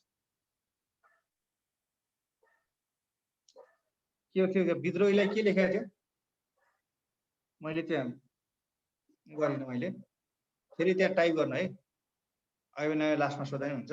सो आर्थिक व्यवस्थामा नेपालको प्राकृतिक सम्पदा, जल सम्पदा भनेको नदी नाला कुरा भयो, सकिहाल्यो। वन सम्पदा भनेको हामीले नेपालमा अहिले वन क्षेत्र कति छ, 44.74 छ, 40.3 छ घना जङ्गल छ भने, डेन्स फरेस्ट छ भने 4.37 के छ, 38 के छ त श्रब्स एन्ड हर्ब्स छ, बुसेजहरू छ। सबभन्दा बढी जङ्गल कहाँ छ, मध्य पहाडीमा छ 37.8%। यही कुराहरू खोजेको है। यी अब जुनसुकै लोकसेवा किताबहरू पनि यो कुरा पाइहालिन्छ। वन स्रोत सर्वेक्षण 2016 हेर्ने, यसमा त्यति पुगिहाल्छ। अब खनिज सम्पदा भनेको नेपाल कुन ठाउँमा लागि के चर्चित छ भन्ने कुरा, जस्तै भोलि म्याग्नेसाइट कुन ठाउँमा पाइन्छ भनेर सोध्दा, गोल्ड कुन ठाउँमा पाइन्छ भनेर सोध्दा है, त्यसपछि अब चुनढुङ्गा कहाँ पाइन्छ भनेर सोध्दा, मार्बल कहाँ पाइन्छ भनेर सोध्दा, आइरन फलाम कहाँ पाइन्छ भनेर सोध्दा, त्यो हामीले चाहिँ हेर्नुपर्ने कुरा हो। यसमा हामीले नयाँ नौलो केही पनि छैन। लोकसेवा पढेको प्रत्येक विद्यार्थीले यो कुरा भनेको पढिसक्यो भने चाहिँ यसमा मलाई पुरा विश्वास छ है, तिमीहरूले पनि पढेछ भन्ने कुरा। सो अर्को यहाँ 4.2 सम्भवतः क्वेसन आउने, यहाँ 5-7वटा क्वेसन बाहिर नजाने टपिक यही हो, कृषि। जीडीपीमा कृषिको योगदान कति छ, त्यही हो नि आउने क्वेसन। जलस्रोतमा भनेको छ नेपालमा अहिले नेपालमा टोटल इलेक्ट्रिसिटीको प्रोडक्सन कति छ, हाइड्रो पावरबाट कति छ, नेपालमा कति % जनसङ्ख्यामा विद्युतको पहुँच पुगेको छ। यातायात, अहिले नेपालमा इन्टरनेसनल फ्लाइट कन्डक्ट गर्ने एयरप्लेनहरू कतिवटा छन्, नेपालको नेसनल फ्लाइट कन्डक्ट गर्ने प्लेनहरू कतिवटा छन्, नेपालमा 12 महिना चल्ने एयरपोर्टहरू कतिवटा छन्, यिनै कुरा हुने। यसमा नेपालमा हवाई सम्झौता, नेपालले कतिवटा देशसँग हवाई सम्झौता गरेको छ। नेपालमा पहिलोपटक विमान अवतरण कहिले भयो, पहिले जेट अवतरण कहिले भयो, यातायात। सो आर्थिक सर्वेक्षणको डाटाले यो यातायात क्षेत्रलाई कसरी सम्बोधन गरेको छ त्यही चाहिने हामीले। सेन्ट्रल रोड कति बनाएको छ, अनि पिच रोड कति बनाएको छ, ग्राभेल कति बनाएको छ, कच्ची बाटो कति बनाएको छ, यही कुरा हो न यसमा। अब पर्यटनबाट क्वेसन आउँदैन, के पर्यटनको क्वेसन विषय हुँदैन। 3टा कुरा याद गर्ने। यसपालि पर्यटनले जीडीपीमा कुनै पनि योगदान दिएको छैन, किनभने कोभिड कारणले गर्दाखेरि पर्यटन भनेको माइनसमा छ है। र पर्यटनबाट आउने क्वेसन के हो त भन्दाखेरि नेपालबाट टप 5 टुरिस्ट कुन देशबाट आउँछन्, त्यो अर्डर याद गर्ने पर्सेन्ट र त्यो के प्रायोजनको लागि आउँछ त्यसमा ध्यान दिनु। र नेपालमा पर्यटकहरूको एभरेज बसाइ कति हो, अनि नेपालमा होटलहरूको संख्या कति छ, स्टार होटल कतिवटा छ, कम्युनिटी होमस्टे कुन छ, नेपालको पहिलो होमस्टे कुन हो, नेपालको पहिलो रुरल टुरिज्म कहाँबाट सुरुवात भएको, नेपालमा वर्ल्ड टुरिज्म, नेपालमा भनौँ वर्ल्डमा टुरिज्म डे कहिलेबाट मनाउन थालेको, वर्ल्ड टुरिज्म डे कहिले मनाइन्छ, यसको नारा के हो, नेपालमा कुन इयरलाई कुन वर्ष बनाइयो। जस्तै 2020 लाई के मनाउनु भनेको थियो, भिजिट नेपाल 2020 भनेको थियो, तर 2015 साल चैत्र 9 गते कोभिडको कारणले गर्दा नेपाल सरकारले यसलाई स्थगित गरेको निर्णय गरिदियो। अनि नेपालका आन्तरिक जस्तै अब 1990 लाई के भन्थ्यो, भिजिट नेपाल भनेको थियो, 2002 लाई के भन्यो, भिजिट लुम्बिनी भन्यो, 2011 लाई के भन्यो, नेपाल टुरिज्म इयर भन्यो। कुन वर्षलाई के वर्षको रूपमा, कुन वर्षलाई चाहिँ कुन पर्यटन वर्षको रूपमा मनायो। र यो कृषिको मैले भन्न छोडेँ, ओभिओपी 1 भिलेज 1 प्रोडक्सन र प्रधानमन्त्री आधुनिकीकरण योजना, यहाँ 2टाबाट एउटा क्वेसन हामीलाई आउँछ। र आर्थिक कृषि गणना, यो 3टा कुरा नछोड्नु, यहाँ एउटा क्वेसन बाहिर जाँदैन कृषिको कुरा गर्दा। त्यसपछि अब स्वास्थ्यको त्यस्तो खासै क्वेसन आइहाल्ने ठाउँहरू कहीँ पनि छैन। विद्युत भनेको त्यही जलस्रोतसँग यो इन्टर रिलेटेड छ। नेपालको प्रमुख जलविद्युत आयोजनहरू कहाँ छन्, नेपालको पहिलो हाइड्रो पावर कुन थियो, फर्पिङ 0.5 1968 मा जेठ 9 गते पहिलोपटक सिंहदरबारमा बत्ती बल्यो। जेठ 9 गतेलाई नेपालमा ऊर्जा दिवस मनाइन्छ। सिन्स देन त्यो बेलायतको प्राविधिक सहयोगमा भएको थियो। त्यसपछिको सुन्दरी जल नेपालले बनायो। अहिले 144 मेगावाटको कालीगण्डकी ओबिओपी नेपालको 62-63 को आर्थिक वर्षबाट है, यो ठ्याक्कै मिति भन्दा नि यो हाम्रो बजेटबाट हो। वर्ल्डमा चाहिँ जापानबाट हो। 1979 मा मोरिहीको हिरामात्सु उनले सुरुवात गरेको 1979 बाट 1980 बाट यो अल ओभर इम्प्लिमेन्ट भयो र नेपालमा ओबिओपी कुन देशको सहयोगमा सञ्चालन भएको भनेर क्वेशन सोधिसकेको छ जापान है। अब कुन जिल्ला जस्तै अब भोलि हामीले सोधिन सक्छ पल्स दाल कुनमा छ भनेर सोधिन सक्छ। हकप्लम लप्सी कुन जिल्लाबाट कुन जिल्ला चाहिँ लप्सीको लागि चाहिँ एक गाउँ एक तनहुँ छनौट गरेको छ भक्तपुर क्वेशन यसरी आउने रहेछ। सो यसलाई हेर्नु अनि राष्ट्रिय गौरवका आयोजनाहरू डु नट गेट कन्फ्युज। अहिले 24वटा भनेर मैले कहीँ कति साथीहरूले पढेको पाएँ अहिलेसम्म नेपाल सरकारले हाम्रो नौबिसे नागढुङ्गा जुन त सुरुङ मार्ग छ 2.6 किलोमिटर त्यसलाई शिलान्यास त गर्यो तर राष्ट्रिय गौरवका आयोजना अन्तर्गत राख्ने घोषणा गरेको हो तर औपचारिक रूपमा यसको निर्णय भइसकेको छैन है। अब अहिले त सञ्चालनमा आएको त 140 मेगावाट त्यही त हो नि कालीगण्डकी त हो नि हाम्रो हाईएस्ट कफी प्रोड्युसिङ डिस्ट्रिक्ट।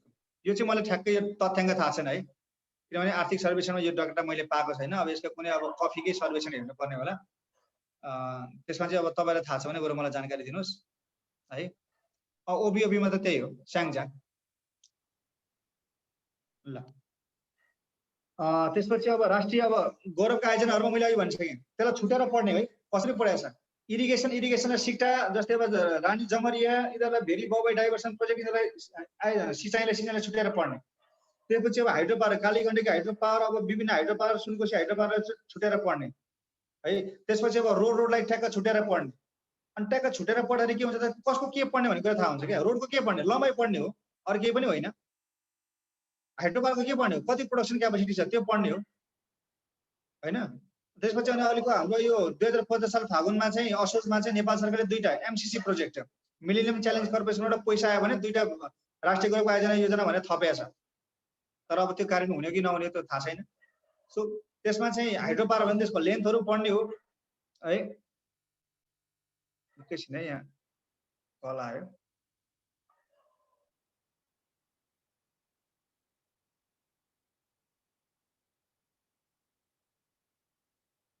ल।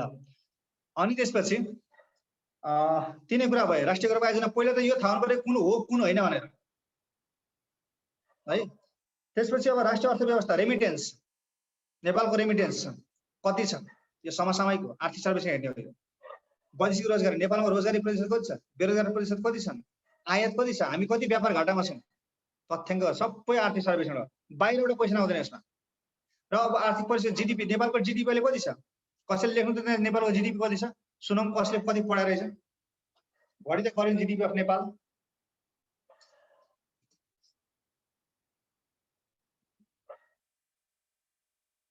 त्यो त पिसिआई भइहाल्यो नि पर क्यापिटा इन्कम जिडिपी कुल गारस्थ उत्पादन भने के हो the total value of goods and services during a fiscal year within the country हो त्यही हो विश्वास कुँवरले लेखेको 3767 million not million billions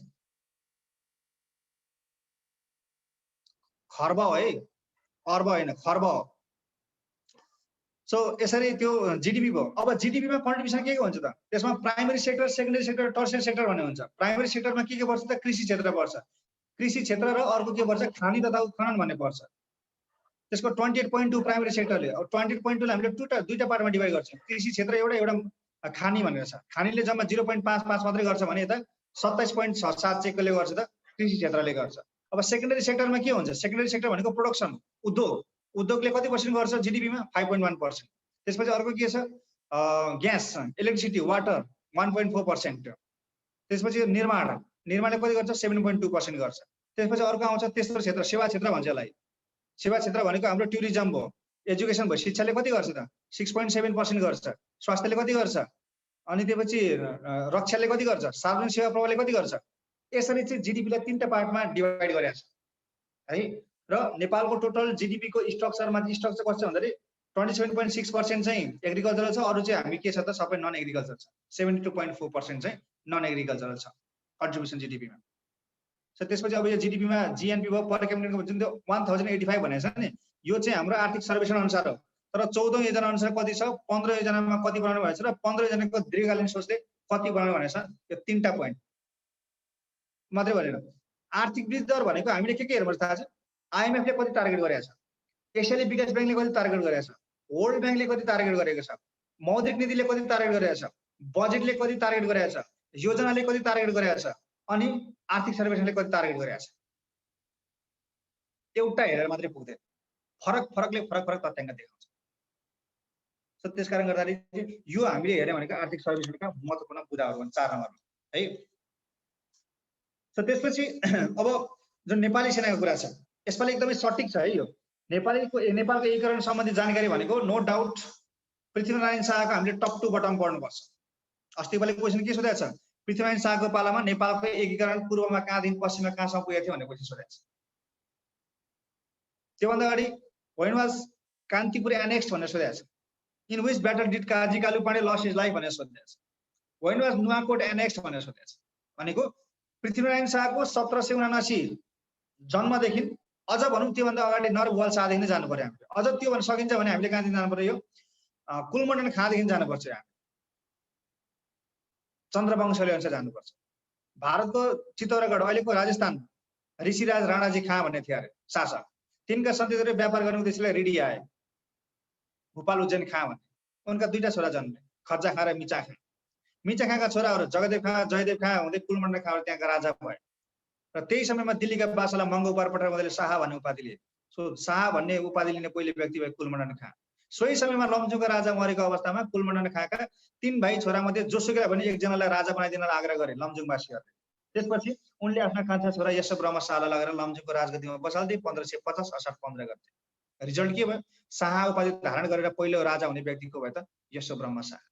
so जाँचमा शाह वंशको पहिलो राजा को हुन् भन्छ भने यश ब्रह्म शाह हो। तर जाँचमा हामीले यश ब्रह्म शाह पनि अप्सनमा छ, कुलमण्डन खाँ पनि अथवा कुलमण्डन शाह पनि अप्सन छ भने गो फर कुलमण्डन शाह।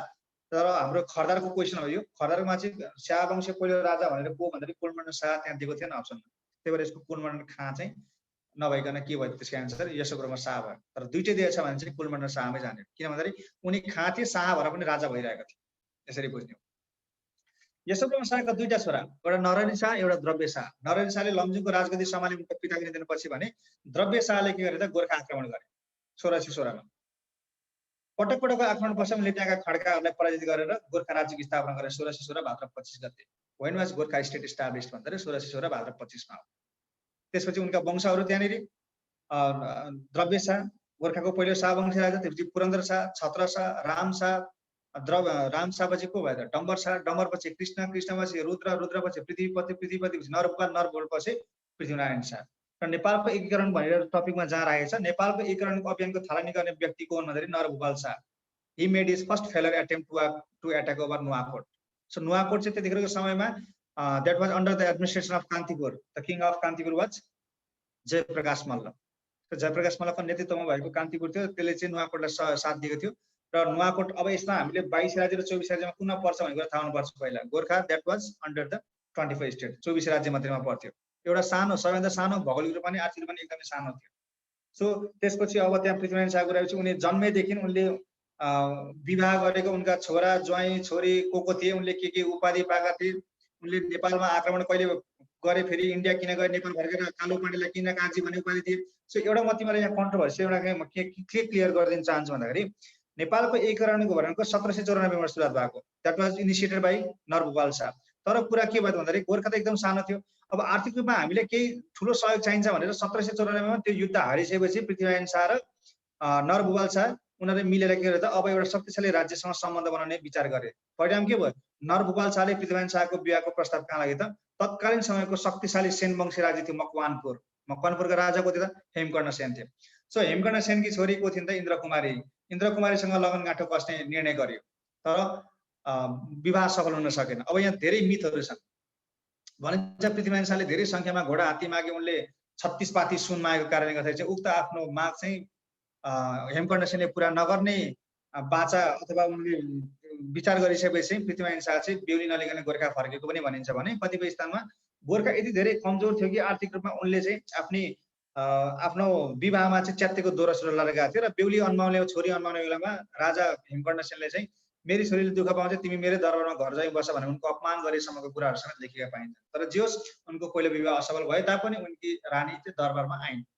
र फेरि उनले अब यसबाट चित्त बुझेन, उनले पाउने सहयोग पाएन। त्यसपछि उनले फेरि अलिकति आर्थिक सहयोग हुन्छ भने 1770 मा बङ्गालका राजपूत अभिमान सिंहको छोरीसँग चाहिँ नरेन्द्र लक्ष्मी उनले दोस्रो लगाउने घाँटो फेरि कसे। फेरि उनको उद्देश्य त्यही थियो 1797 मा।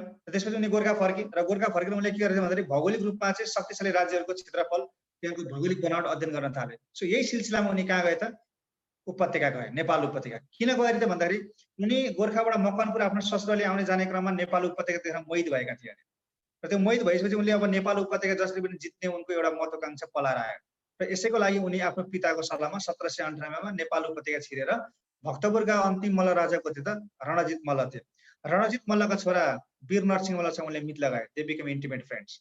सो उनी भक्तपुरमा गएर डेरा जमाएर बसे र यही समयमा उनी पशुपतिनाथ पनि दर्शन गर्न गए। कान्तिपुरका राजा जयप्रकाश मल्लले यो कुरा थाहा पाए र गोर्खाका राजकुमार आएको यो सूचना सुनेर उनले आफ्ना सेनाहरूलाई पृथ्वीनारायण शाहलाई लिन पठाएर दरबारमा उनले ससम्मान उनलाई चाहिँ आमन्त्रण गरे। पृथ्वीनारायण शाहलाई के प्रोसेस कहाँ नभयो, किन भन्दाखेरि उनी कान्तिपुरको भौगोलिक अवस्था अध्ययन गर्न चाहन्थे। उनले यो समयमा त्यसको भरपुर फाइदा उठाए र उनी पाटन हुँदै फेरि कहाँ पुगे त? भक्तपुर पुगे। तर उनी भक्तपुरमा गएर आफ्नो सम्भावित रणनीति अख्तियार गर्दै गर्दा उनका पिता नरभुपाल शाहको 1779 मा गोर्खामा निधन भएर 1779 मा उनी गोर्खा फर्केर 20 वर्षको उमेरमा के भयो त? राजा हुनुहुन्थ्यो।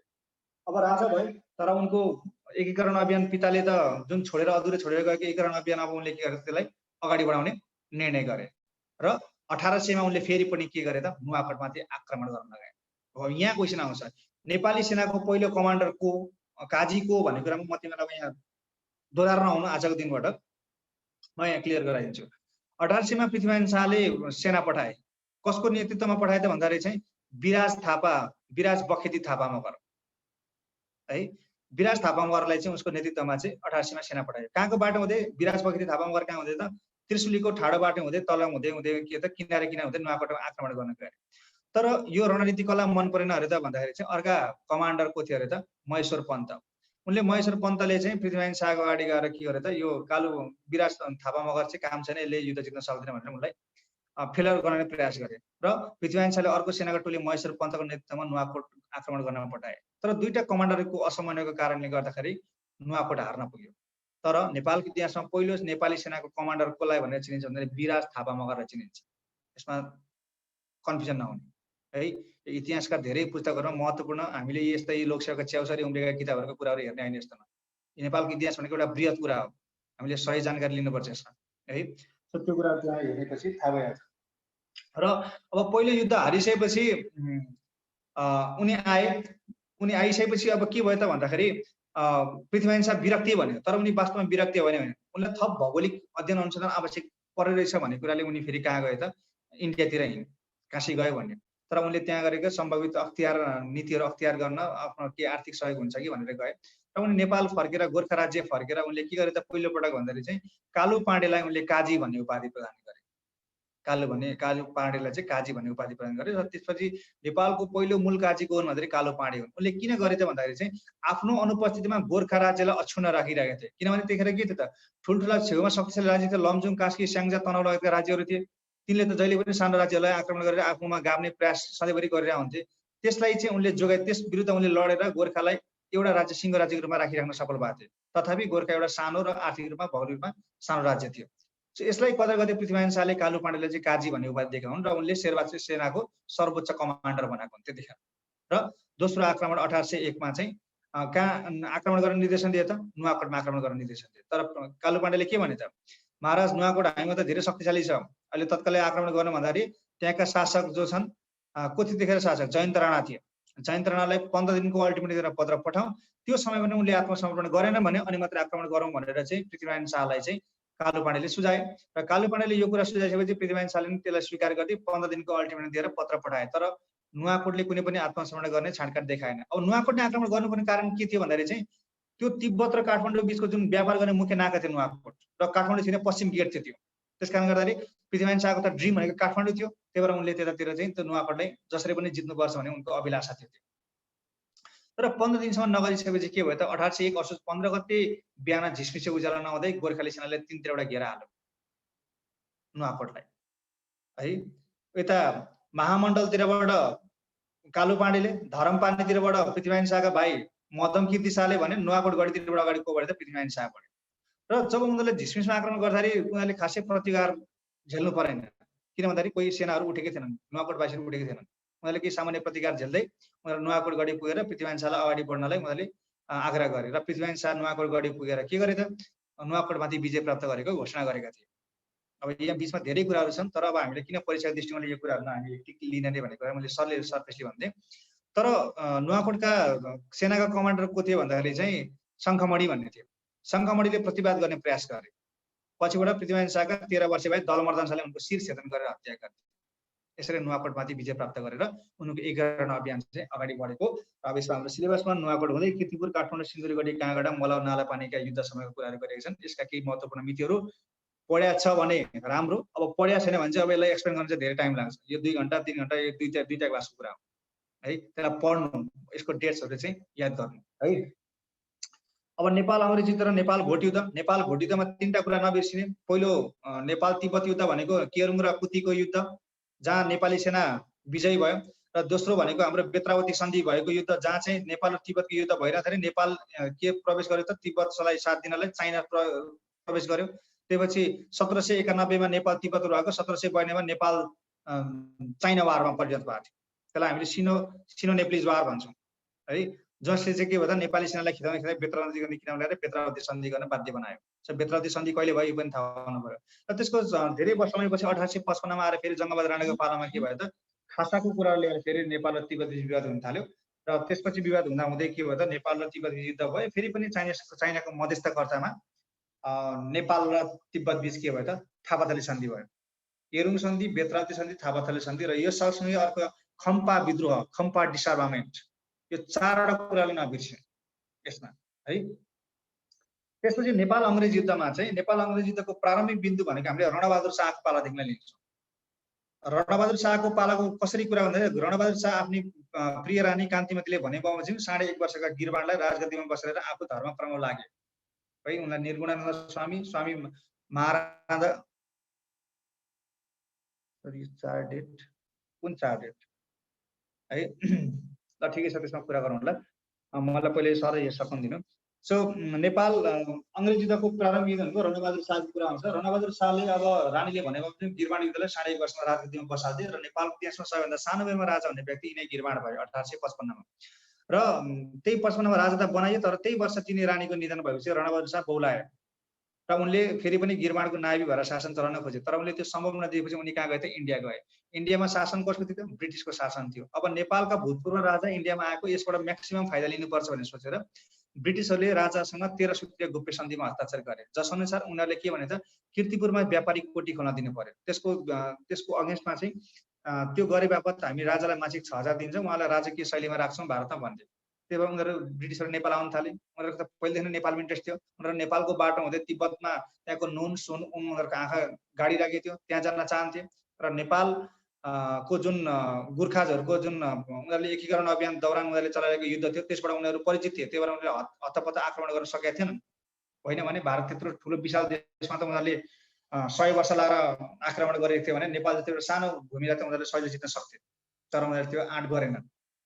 सो गिरबाण युद्ध राजा हुँदाखेरिको पालामा चाहिँ नेपालमा गिरबाण युद्ध राजा थिए, तर भागमा उनका पिता रणबहादुर शाहले सन्धि गर्थे र त्यसपछि त्यहाँको बिउ रोप्यो र त्यसपछि नेपालको प्रशासनमा ब्रिटिसहरूको आँखा गर्दै गयो। र पछिबाट यसको फेरि अलिकति लामै छ इतिहास। रणबहादुर शाह भारतमा बस्दाखेरि त्यो सन्धि भयो, तर पछिबाट रणबहादुर शाहलाई लाग्यो कि यो सन्धि ठिक थिएन, 1858 मा गरेको सन्धि ठिक थिएन। त्यही भएर उनले आफूसँगै गएकी रानी राजराजेश्वरीलाई नेपाल पठाएर के भने, रानी तिमी नेपाल जाऊ र यो सन्धि भङ्ग गरिदियो भने।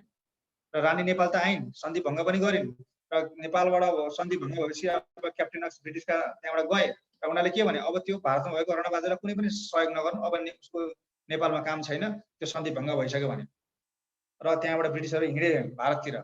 अब नेपालमा जुन राजराजेश्वरी आएकी थिइन् उनले सन्धि भङ्ग गरिन्, तर उनले राजालाई नेपालमा पठाउन छाड्दा उनले के गरिन् त आफै गिरबाणको नायबी भएर शासन चलाउन थाले। यो कुरा अब मन परेन रणबहादुर शाहले। रणबहादुर शाह नेपाल आए र नेपालमा यतिखेर काजी को थियो त? गिरबाण युद्धको केयरटेकर भएर दामोदर पाण्डे थियो त्यतिखेर। सो भारत रणबहादुर शाहसँग को गएको थियो? भीमसेन थापा गएको थियो। सो भीमसेन थापाले 1860 मा सुटुक्क नेपाल आयो भने र नेपाल आएर दिउँसै कालु पाण्डेलाई चाहिँ सरी दामोदर पाण्डे भनेको कालु पाण्डेका कान्छा छोरा हुन् है। दामोदर पाण्डेको खास नाम के हो त? वंशीधर पाण्डे। क्वेसन वास्तविक नाम सोधेर वंशीधर पाण्डे र वंशीधर पाण्डेका कान्छो छोरा दामोदर पाण्डेलाई भीमसेन थापा र राजा भूतपूर्व राजा रणबहादुर शाह भनेर उनीहरूलाई दिउँसै काटेर मार्थे र फेरि पनि गिरबाडको नायबी भएर शासन चलाउन थाले र रानी राजराजेश्वरीलाई आफूलाई धोका दिएको आरोपमा उनीहरूले चाहिँ हेलाममा पठाइदिए रानीलाई निर्वासित जीवन बिताउन। त्यसपछि उनी के गरे त अब आएर फेरि पनि गिरबाडको नायबी भएर शासन गर्न थाले र त्यसपछि भीमसेन थापालाई काजी बनाएर त्यसको केही समयपछि उनलाई कुन पद दिए? मुख्तियार। नेपालको पहिलो मुख्तियार को भन्दाखेरि भीमसेन थापा हुन्। त्यतिखेर प्रधानमन्त्री भन्ने पद नेपालमा थिएन, मुख्तियार भनिन्थ्यो है प्रधानमन्त्री सरको पदलाई। र पछिबाट आपसी किचलो हुँदै गर्दाखेरि रणबहादुर शाहलाई आफ्नै भाइले काटेर मारिदिए, जसलाई भनिन्छ शेरबहादुर शाह। 1863 वैशाख 14 गते बेलुका 7 बजेतिर स्याल कराइरहेको समयमा सबैजना स्यालको आवाज सुन्नलाई व्यस्त भइरहेको समयमा चाहिँ रणबहादुर शाहलाई उनका आफ्नै सौतिनी भाइ शेरबहादुर शाहले 3 पटक तरबारले हानेर मारिदिए। र अब भीमसेन थापालाई के खोजस्कान भए, उनले पनि आफ्ना विरोधी शेरबहादुर शाह लगायतका सम्पूर्णलाई मारिदिए, नसक्नेलाई जेल हालिदियो अथवा देश निकाला गरे, के गरे र नेपालको सम्पूर्ण अभिभार कसले लिए त? भीमसेन थापाले आफ्नो हातमा लिए। सो भीमसेन थापाले यी सबै कुराहरू आफ्नो हातमा लिइसकेपछि उनले नेपालमा ब्रिटिसहरूलाई चाहिँ आउनलाई प्रतिबन्ध गर्न नेपालमा पासपोर्टको चलन चलाए है। नेपालमा पासपोर्ट भित्राउने व्यक्ति को हुन्छ भन्दाखेरि भीमसेन थापा 1863 मा र सोही वर्ष उनले नेपाललाई 39वटा जिल्लामा पनि विभक्त गर्न भ्याएका थिए र उनले अब गिरबाडको नायबी भएर शासन गर्न थाले। सम्पूर्ण शासन शक्ति उनको हातमा आयो। हो यही समयमा ब्रिटिसका शासकहरू मध्ये अब ब्रिटिसले कसलाई खटाए त? जनरल लर्ड हेस्टिङ्सलाई खटाए। उनको उद्देश्य के थियो? जसरी पनि नेपालसँग सीमा विवाद निकालेर नेपालको सीमा मिच्नु थियो, लानु थियो र बुटवल र शिवराज चाहिँ नेपालका भूमि होइनन्, भारतका भूमि हुन् भनेर फिर्ता दियो भनेर परिपत्र गरे। तर बुटवल भनेको पाल्पा राज्य अन्तर्गत पर्थ्यो, जसमा चाहिँ भीमसेन थापाका पिता को थियो त? सानाकाजी अमरसिंह थापाले विजय प्राप्त गरिसकेको थियो पहिले। र बुटवल र शिवराज मागिसकेपछि भीमसेन थापाले के भनेर पत्र पठाए फिर्ता गरे भन्दाखेरि 1 इन्च भूमि पनि छोडिने छैन भने। परिणाम के भयो? 1814 नोभेम्बरमा ब्रिटिस इस्ट इन्डिया कम्पनीले युद्ध घोषणा गर्यो। 1816 सम्म युद्ध चल्यो। अब विभिन्न क्षेत्रमा यसमा हामीले याद गर्नुपर्ने कुरा नेपालको कुन फ्रन्टमा कुन योद्धा तैनात थिए र ब्रिटिसका कमान्डरहरू कुन फ्रन्टमा को युद्ध लड्न आएको थिए अथवा नेपालको भूभाग खोज्न आएको थियो, त्यो हामीले जान्नुपर्छ है। र यसको अन्त्य भनेको 1816 मार्च 4 मा सुगौली सन्धि मार्फत भयो। अब सुगौली सन्धिमा जानुभन्दा अगाडि अलिकति थोरै 1815 डिसेम्बर 2 मा गए। जब हाम्रो पश्चिमी कमान्ड कसको कमान्डमा थियो त? अमरसिंह थापा कमान्डमा थियो। विशेष गरी हाम्रो अल्मोडा, कमाओ, गढवाल है र मल्लाउ, देउथल यो युद्धहरू एकदमै चर्चित छन्। किन भन्दाखेरि चाहिँ त्यहाँ चाहिँ अमरसिंह थापाको कमान्ड थियो र सब कमान्डरको रूपमा अब रणजित सिंह थापा, उनका आफ्नै छोरा रणजित सिंह थापा, हस्तिदल शाह हैन, बम शाह लगायतका थिए। उनीहरू सबै युद्धमा पराजित भइसकेपछि अमरसिंह थापासँग आत्मसमर्पण गर्नुपर्ने बाहेक अरू कुनै पनि उपाय थिएन। त्यसपछि काठमाडौँबाट दरबारियाको रूपमा, दरबारको प्रतिनिधिको रूपमा कसलाई पठाइयो त? गजराज मिश्रलाई पठाइयो र गजराज मिश्र र तत्कालीन ब्रिटिस इस्ट इन्डिया कम्पनीका जनरल को थिए त? ब्रान्ड शाह बीच के भयो त? विभिन्न सम्झौतामा हस्ताक्षर भयो र त्यो हस्ताक्षर अब कसले पुष्टि गर्नु पर्थ्यो? त्यसलाई प्रमाणित कसले गर्नु पर्थ्यो? दरबारले गर्नु पर्थ्यो। तर दरबारमा जब त्यो पत्र ल्याए त्यहाँ भएका प्रावधानहरू भीमसेन थापाले स्वीकार्य थिएन, अर्थात् राजा दरबारलाई त्यहाँका राजाहरूले स्वीकार्य थिएन। राजा त बिचरा सानै थिए। तराईका सम्पूर्ण युद्ध लडेका भूमिहरू ब्रिटिसलाई दिनुपर्ने, उनीहरूको कुनै पनि आदेश बिना यहाँ ब्रिटिसलाई भित्र छिर्न नदिन पाइने, काठमाडौँमा कमिसन अफिस खोल्न पाउनु पर्ने, जसरी पनि नेपाली गरेर जबरजस्ती ब्रिटिस सेनामा भर्ती गराउनु लगायतका धेरै प्रावधानहरू थिए जुन चाहिँ नेपालको हितमा थिएनन्, नेपाललाई होच्याएर गरिएको थियो। अब दरबारले गरेन। पछिबाट फेरि अब 15 दिनको अल्टिमेटम दिएर पत्र पठाएको थियो, तर नेपालले नगरिसकेपछि 1816 फेब्रुअरीमा फेरि अक्टोबरमा आफ्नो फौज लिएर मकवानपुर गढी हुँदै काठमाडौँ अगाडि बढ्न खोजिसकेपछि भीमसेन थापाले कसलाई पठाए त? पत्र चन्द्रशेखर उपाध्यायलाई पठाएर त्यसमा सिग्नेचर गर्नलाई चाहिँ कसलाई बुझाइदिएको नि त? अक्टोबरलाई बुझाइदिएको नि 1816 मार्च 4 मा। त्यसपछि यो सन्धिले नेपालको सीमा पूर्वमा मेची र पश्चिममा महाकाली निर्धारण गरेको थियो। यसपालि क्याडेटमा सोधेको क्वेसन यही। सो नेपाल एङ्ग्लो वार एकदमै महत्त्वपूर्ण छ। विशेष गरी कुन फ्रन्टमा कसले नेतृत्व गरेका थिए त्यो नछुटाउनु होला पढ्नु। अब नेपाली सेनाको शान्ति मिसनमा सहभागिता, यसलाई म तपाईलाई दुईटा कुरा भन्छु है। त्यहाँ के भन्छु भन्दाखेरि चाहिँ नेपाल आर्मीको होम साइटमा जानु, त्यहाँ अबाउट अस भन्नु, नेपाल आर्मी युएन मिसन भन्नु, त्यहाँ 8वटा पोइन्ट पढ्नु, त्यो केही पनि पढ्नु पर्दैन। अहिले 5092 जना युएन मिसनमा छन्। अहिले 2020 नोभेम्बर को डाटा हेर्यो भने अहिले 12वटा मिसनमा नेपाली सेना कार्यरत छ, जसमा 5092 जना नेपाली सेना छन्, 165 जना महिलाहरू छन् है, जसमा 68 जनाको निधन भएर 66 जना चाहिँ डिसेबल भएको छन्। र अन्तिम मिसन भनेको हाम्रो अस्ति भर्खर यो कहाँ हो त? यसमा फेरि यो अब्जर्भर मिसन है, 43औं मिसन। लास्ट मिसन कुन हो? पहिलो मिसन कुन हो? पहिलो मिसन भनेको युनोगी लेबानन हो। अब त्यो त एज अ मिलिटरी अब्जर्भर हो। त्यसपछि अब हाम्रो एज अ कन्टिजेन्ट फोर्स छ, शान्ति सेनाकै रूपमा गएको भनेको हाम्रो कहाँ हो त? इजिप्टमा हो, पुरानो गोरख बटालियन। त्यसपछि पहिलो इन्जिनियरिङ कम्पनी कुन चाहिँ हो, कुन हुन्, त्यस्ता कुराहरू त्यसमा हेर्नु। यसमा मैले भन्नुपर्ने नयाँ कुराहरू केही पनि छैन। त्यसै गरी सैनिक नेपाली सेनाका दर्जा नै चिन्ह र दर्जा यसमा मैले तपाईँलाई के भन्नुपर्छ भन्ने कुरा केही पनि छैन है। त्यो अब सबै तपाईँलाई यो पढिसकेको कुरा हो। अब अहिलेसम्म क्याडेटको जाँच दिने मान्छेलाई दर्जाको कुराहरू थाहा नहुने भनेको प्रश्नै हुन्न।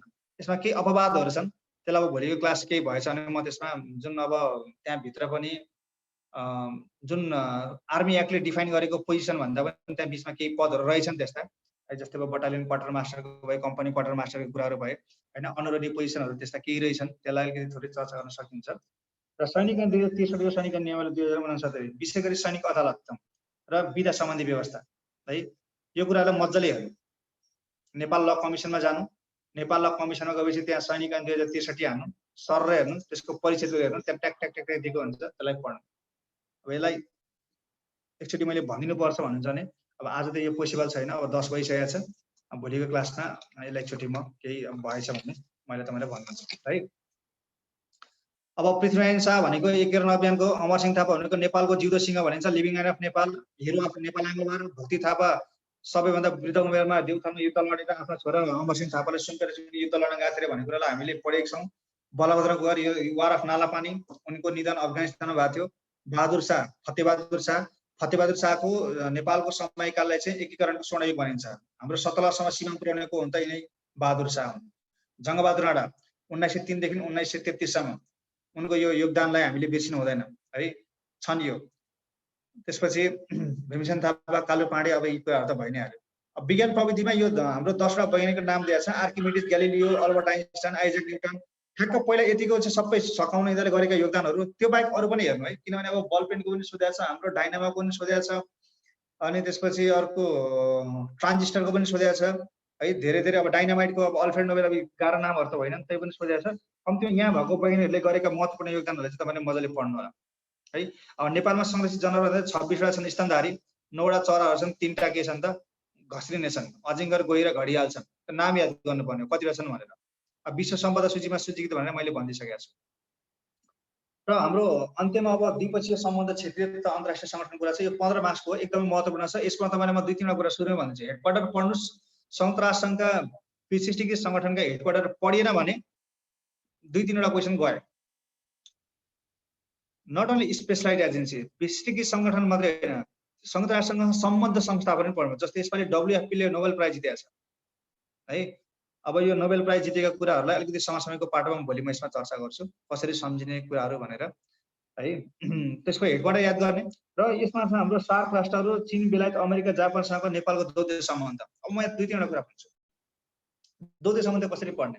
नेपालको पहिलो द्वैत सम्बन्ध बेलायतसँग भयो, त्यसपछि अमेरिका, अनि त्यसपछि इन्डिया अनि फ्रान्ससँग भयो है। त्यसपछि त्यो द्वैत सम्बन्ध 4वटा के भयो?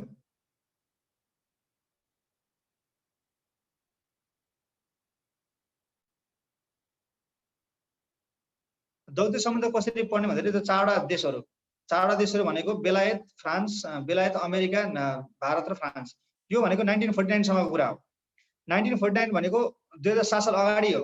राणा शासन हुँदा नै नेपालमा राणा शासन अगाडि, अर्थात् अब भीमसेन थापा र गिरबाड हुँदा नै सुगौली सन्धि भएको, त्यतिखेर राणा शासन थिएन भनेको 7 साल अगाडि नेपालसँग द्वैत सम्बन्ध कायम गर्ने देशहरू 4वटा थिए बिफोर डेमोक्रेसी। र आफ्टर डेमोक्रेसी पहिलो देश कुन हो त? चाइना हो। सक्यो। त्यसपछि अब के गर्ने त? कन्टिनेन्ट वाइज हेर्ने। क्वेसन कसरी सोधेको छ नासुमा? दक्षिण अमेरिकी महादेशको कुन मुलुकसँग नेपालले पहिलोपटक द्वैत सम्बन्ध कायम गरेको थियो? अर्थात् कुन कन्टिनेन्टका कुन देशसँग नेपालले पहिलोपटक डिप्लोमेटिक रिलेसनसिप कायम गरेको थियो त्यो हेर्ने। र सार्क नेसन के हेर्ने? सार्क राष्ट्रको नेपालसँग द्वैत सम्बन्ध कायम गर्ने सार्कको दोस्रो मुलुक कुन चाहिँ हो भनेर क्वेसन सोधिन्छ। अन्तिम मुलुक कुन हो भनेर सोधिन्छ, त्यो हेर्ने। र लास्ट 5 अहिले 168वटा मुलुक पुगेका छन्, 168, कम्तीमा 3टा। 168 भनेको हाम्रो घाना हो, त्यहाँसम्म पुगेको छ। र त्यसको 3टा देश चाहिँ हामीलाई चाहिन्छ। यतिबाट एउटा क्वेसन पोसिबिलिटी राख्छ। र अर्को के भन्छ? सार्क राष्ट्र, बेलायत, अमेरिका, जापानसँगको सम्बन्ध भनेको कुरा डेट मात्रै होइन। भोलि क्वेसन कसरी आउन सक्छ? अरनिको राजमार्ग कुन देशको सहयोगमा बने? त्रिभुवन टिचिङ हस्पिटल कुन देशको सहयोगमा बने? कीर्तिपुरको ल्याबोरेटरी स्कुल कुन देशको सहयोगमा बनेको? जनक शिक्षा तथा सामाजिक सामग्री केन्द्र कुन देशको सहयोगमा बने? वान पिलर ब्रिज भनेर कर्णाली ब्रिजलाई चिनिन्छ, कुन देशको सहयोगमा बनेको? भ्रिकुटी कारखाना, भ्रिकुटी कागज कारखाना कुन देशको सहयोगमा बनेको? सिभिल हस्पिटल कुन देशको सहयोगमा बनेको? यही हो द्वैत सम्बन्ध भनेको। द्वैत सम्बन्ध भनेको द्विपक्षीय सम्बन्ध। अब नेपाल त बिचरा गरिब देश के दिन सक्छ, तर त्यो द्विपक्षीय सम्बन्धबाट नेपालले ती विभिन्न देशहरूबाट आर्थिक लाभहरू लिएको छ। हो, ती लाभहरू के हुन् त्यो हामीले जान्नुपर्छ। क्वेसन यसरी सोधिन सक्छ है। भोलि क्वेसन यसरी आउन सक्छ, बुढानीलकण्ठ स्कुल कुन देशको सहयोगमा बनेको? नेपाल। युके। बनेपा बर्दिवास सडक खण्ड जसलाई बिबी मार्ग भन्छ कुन देशको सहयोग? जापान। क्वेसन यसरी आउँछ है। र अब सार्क र बिमस्टेकको स्थापना भनेको छ, स्थापना सदस्य मुलुकको प्रधान कार्यालय। अब यस के गाह्रो छ यसमा? तर हामीले यो मूर्ख्याइ हुन्छ कि यहाँ भनेको कुराहरू मात्रै पढ्नु भने मूर्ख्याइ हुन्छ। स्थापना भनेको यसको वरिपरि कहिले यसको स्थापना भयो, स्थापना हुँदाखेरि यसको बडापत्र कतिवटा धारा थिए, बडापत्रमा सिग्नेचर कसले गरे र त्यो बडापत्र लागू कहिलेबाट भयो, त्यो बडापत्रमा कतिवटा अङ्ग छन्, यसको वरिपरिका पेरिफेरीका कुराहरू पनि चाहिन्छ। र ट्याग यहाँ भनेको छ स्थापना भनेको 1985 डिसेम्बर 8, सदस्य मुलुक 9, संस्थापक 8, प्रधान कार्यालय काठमाडौँ। यति पढेर छोड्यो भने चाहिँ फेरि त्यो जस्तो ब्लन्डर केही पनि हुँदैन। त्यसको पेरिफेरीमा के आउँछन् त्यो हेर्नुपर्छ। तर मुख्य गरी यहाँ दिएका कुराहरूलाई चाहिँ हामीले फोकस गर्नु है। र संयुक्त राष्ट्रसङ्घ यसको स्थापना उद्देश्य र अङ्गहरू अब 6 अङ्गहरू हामीले यसमा पढ्नु परिहाल्छ। पढ्नु भयो पनि र पक्कै पनि विशेष गरी ध्यान दिने यसमा सुरक्षा परिषद, सचिवालय र अर्को के भन्दाखेरि महासभालाई ध्यान। 75 महासभामा नयाँ महासचिव नियुक्त भएको छन्। सुरक्षा परिषदमा 10 नयाँ देशहरू आएका छन्। संयुक्त राष्ट्रसङ्घको आर्थिक तथा सल्लाहकार परिषदमा नेपाल पुनः निर्वाचित भएको छ है। त्यसपछि अहिले बजेट नयाँ 2020 मा बिग 7 बजेटहरू फेरिएका छन्। ती कुराहरूलाई अपडेटेड कुराहरूलाई हेर्ने र संयुक्त राष्ट्रसङ्घको स्पेशलाइज एजेन्सीमा चाहिँ IMF, world bank, WTO, ADB, AIIB भनेको छ। यो यिनीहरूको बारेमा डिटेलमा पढ्ने। IMF को इस्टाब्लिसमेन्ट 1945, अहिले यसको डाइरेक्टर जनरल को छ, कतिवटा सदस्य मुलुक छन्, यसको प्रमुख कार्य के हो, यसको हेडक्वार्टर कहाँ छ, तिनै कुराहरू यसमा है। सो यो एकदम महत्त्वपूर्ण छ है, यो 15 मार्क्सको। सर IMF को 189 हो 190 हो सर? अहिले हाम्रो 190 भइसकेको छ है।